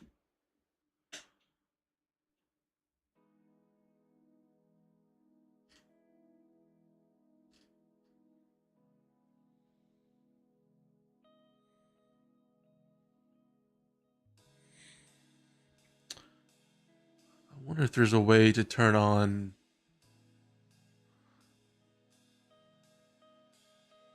Nope, I don't see it. That's all right. Constant grinding and learning. Okay. Okay. So I'm gonna take that as at least full time. That's kind of what I was expecting. See, that's why I want to do like 5 streams a week, because if I do 5 streams, that's like barely part-time job there. You know what I'm saying? So I started 2021 when I graduated college and got inspiration for passing my capstone with my small game.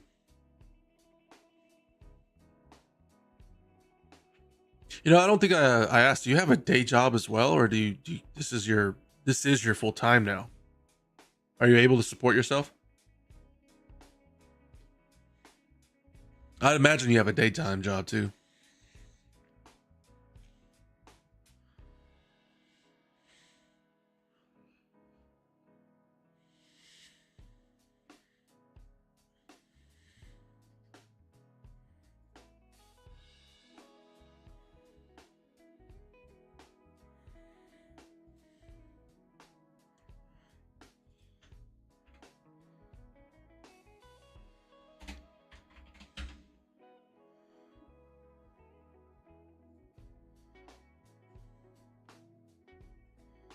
Hmm.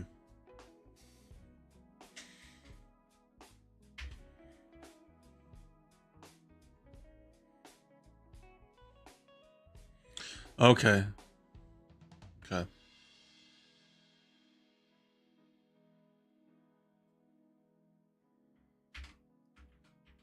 I feel like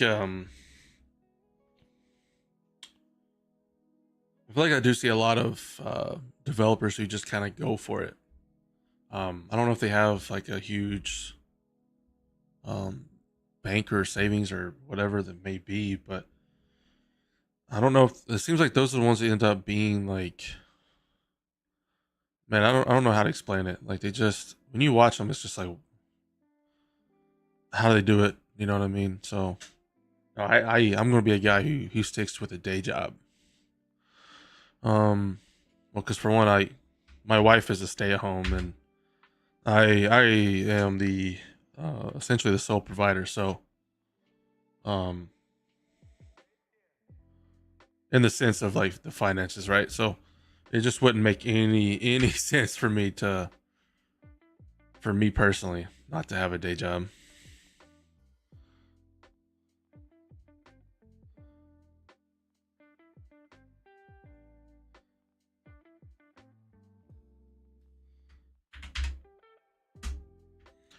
What field are you looking into though?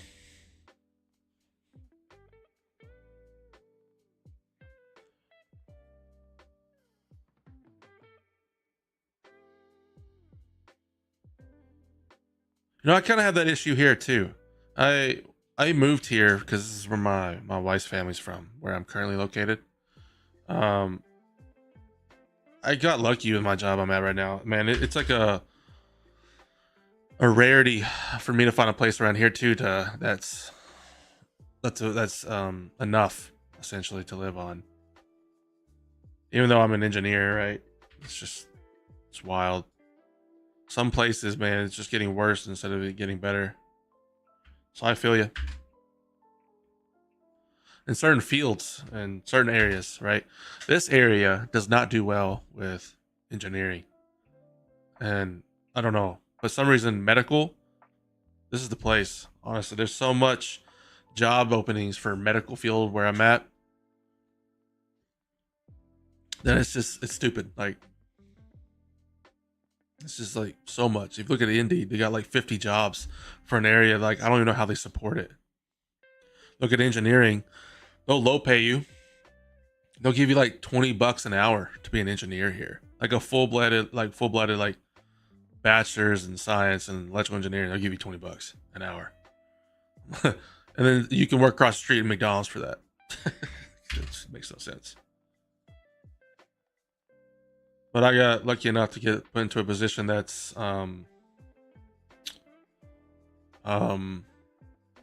regional. So I'm actually a regional field engineer. So I don't actually, I live here, but I don't work out of where I'm at, which is nice. I don't know how to actually navigate this A Sprite at all. So like, I actually have Blender through Steam. Never really used it. Now this, I wonder if it'll work with my 3D mouse.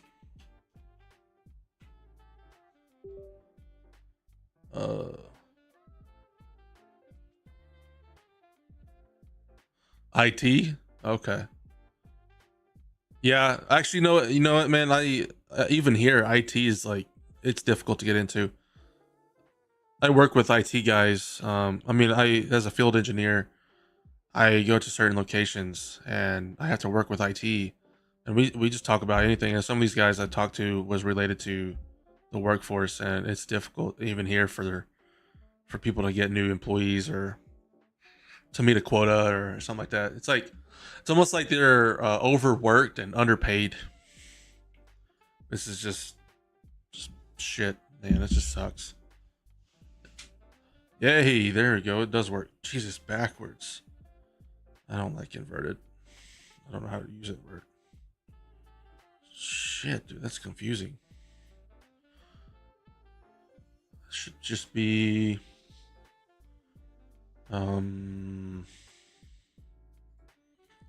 shoot. Okay, so this, why is this inverted?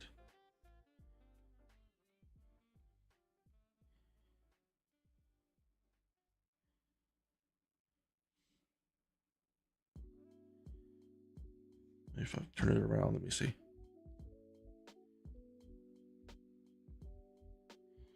So I gotta literally turn my mouse around to get this to work. Let me see where I'm at. Damn, it's still hard to navigate. All right, I gotta fix that at some point. All right.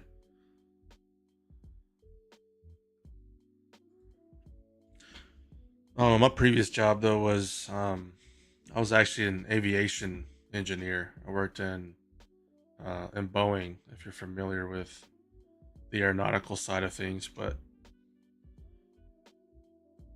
did that for a lot of years, and honestly, I had like zero free time. And you're not familiar? Okay. It's, I don't know if you haven't ever met anybody, then you probably wouldn't know, but there's people will tell you if you ever meet an aviation mechanic, it kind of like sucks your life away, man. And the bureaucratic and politicalness of it is, it's just not a friendly job to stay in for many years. And I don't think it's getting better either. I think it's getting worse. It sounds fun. You know, it has its moments. I think the fun part is it's probably the closest to a military camaraderie you'll get with other mechanics. It's the closest you'll get. In my personal opinion, of course, I haven't worked in. I mean, I hear the same thing about roughnecks. I hear the same thing about oil industry, you know, stuff like that. But in the aviation industry, when you work outside in the cold or the hot, you got no climate control. Some reason about the mechanics, the camaraderie's there. We all always look out for each other. We always, you know, crack jokes and just have a good time. Embrace the suck, if you've ever heard that term before. It's in that industry for sure. The hours are shit. The pay is shit. I mean, it's enough to survive on. The just everything is just your management sucks. I mean, it's probably like every other field, but as someone who came from the military, I definitely do feel it was very close to the camaraderie you would feel in the military. At times. When you exclude your management, it definitely is. Your management just fucking ruins it for you. This game. Sorry for the delay. I was actually trying to think about what I wanted to do. I think I might play Blasphemous for a minute. But yeah, I don't know. You know, I actually considered the IT field in the beginning. I can't remember why I decided not to, though. I honestly don't have any understanding why I didn't. Wait, I played some already? This new game. But I don't know. I didn't really want to deal with the IT side of things.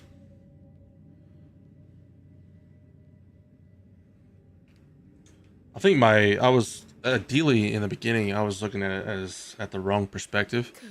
I was going to pursue it for money aspect.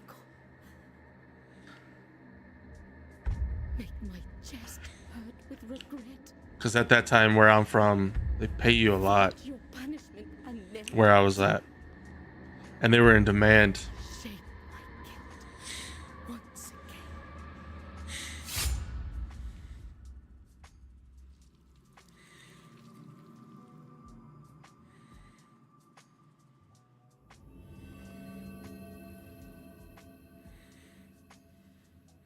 Have you ever played this game? Blasphemous?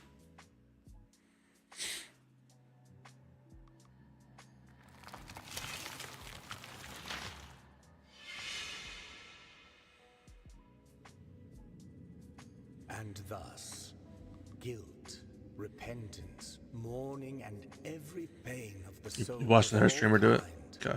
Were visibly and tangibly manifested everywhere and in all of us. Oh, I forgot about my damn music. It's kind of ruining it for me. Oh, that's not the music. What the hell am I doing? There you are. Sometimes in the form of blessing and grace. I've been wanting to play this. I think a few months after it came out, but I just haven't done it yet. That divine will, equally pious and cruel, which we could not and will never be able to unravel. I think primarily because I hear it's difficult, but the story, that looks like a brand of sacrifice. But I hear that the story is actually really good. I don't know though. It does match my theme. I do like dark fantasy-esque, and you know this is right up there. So how do I?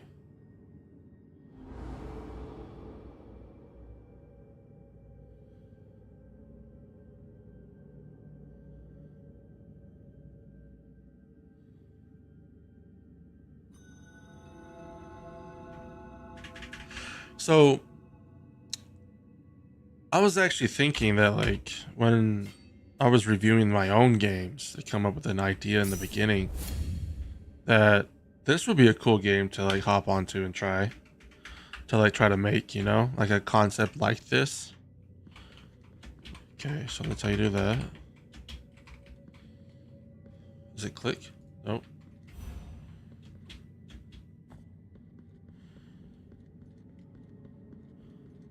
But I think my biggest problem, it's not really my problem per se. It's like the parallax background and the level of like just foreground there, like the foreground to background. There's so many levels. It's unreal. I don't know. I don't have an idea of how and where to even start with that. How do I attack? Okay. Did not mean to do that.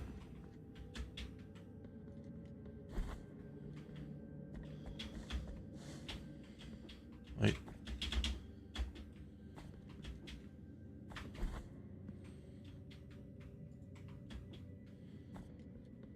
What the hell?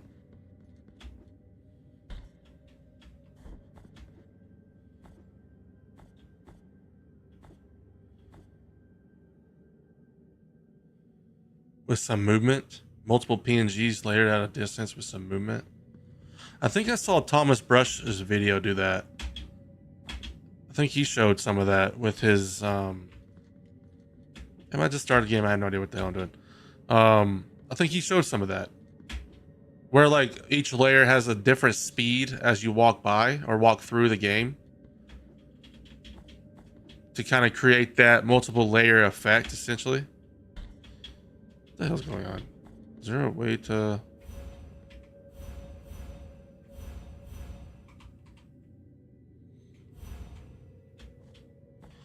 What? I didn't know I could do that. What the hell?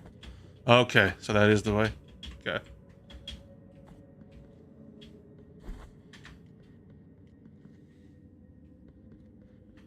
I probably won't play this for too long because I do want to make this a wait, what did I say? I don't even see what I said. I typically want to make playing games separated from the learning experiences, but since audio was so short, kind of didn't want to just drop off. E. Ah, okay.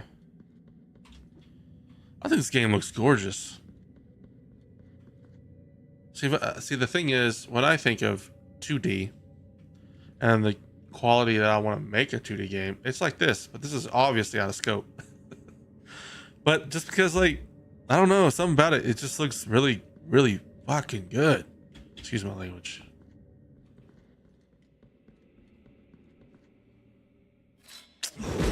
Ah, get out of here.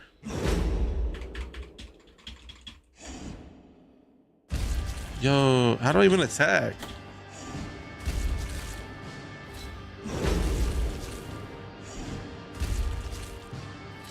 Okay, that didn't help. That didn't help. Am I the only one who's just being dumb here? Alright. I don't see the fucking attack button. What is going on? I'm just getting obliterated.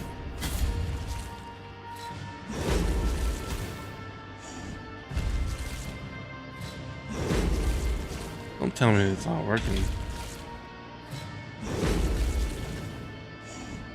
Alright, just kill me. I gotta figure out this attack button.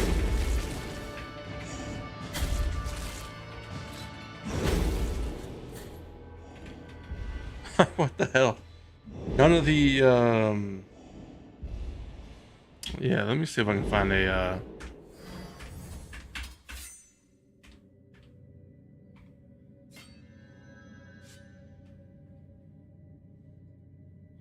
and my keys aren't even working. It's just the move keys that's working. What the hell? That works. That works. Q doesn't work.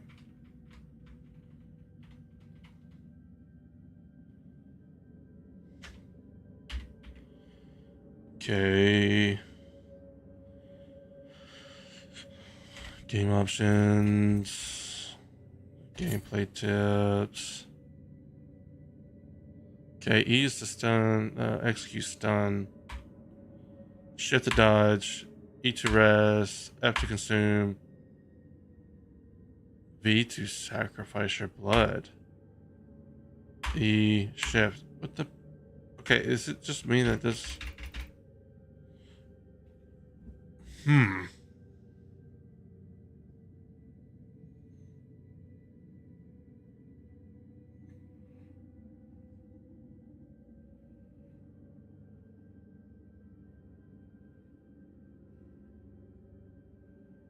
Let's see.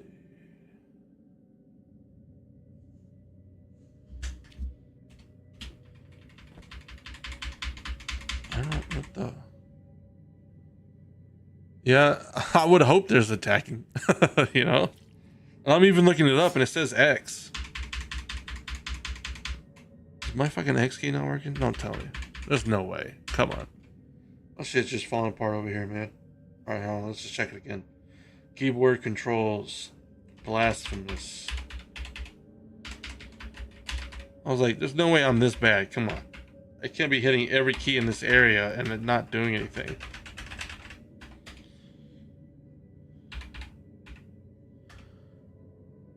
Oh, fuck me, dude. You might be right.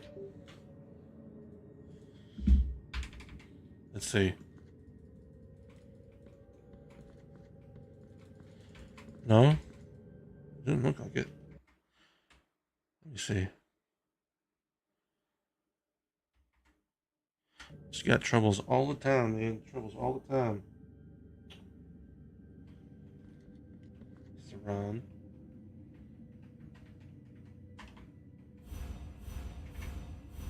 It's, like, what is this doing?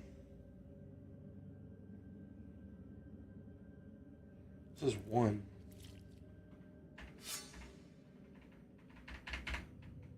What? Alright. 0 to jump? What the heck? No, it's space to jump. I did unplug my 3D mouse, so it shouldn't be... Yeah, it says X for attack. I'm pretty sure that's what I've been mashing this entire time. C for ranged. Alright. Of course. And then... Alright, let's see if we can find a...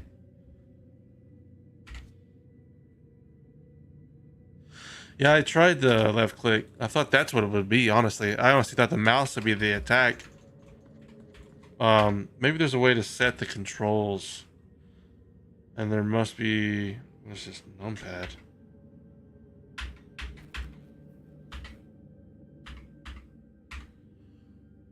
I wondered if it's...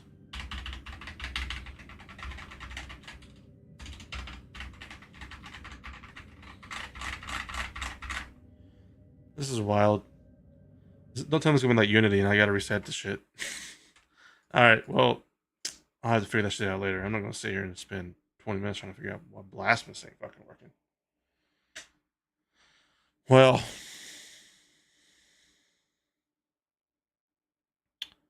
two and a half hours. I think I might wrap it up, man. I might wrap it up right there.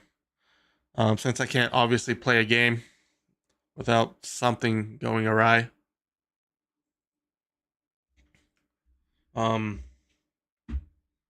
Yeah, well, that was a good run. Good sesh. Like I said though, I'm more looking forward to the programming side of things. But hey, dude, I appreciate you joining me along this this ride here. I look forward to seeing you again.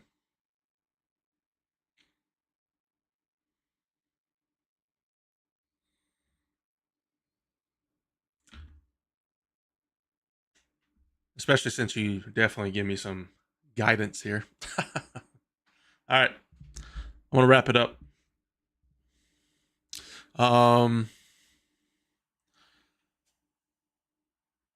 Essentially, that's the end of the audio sesh. The next time you guys see me, it will be Programming Essentials. All right, peace.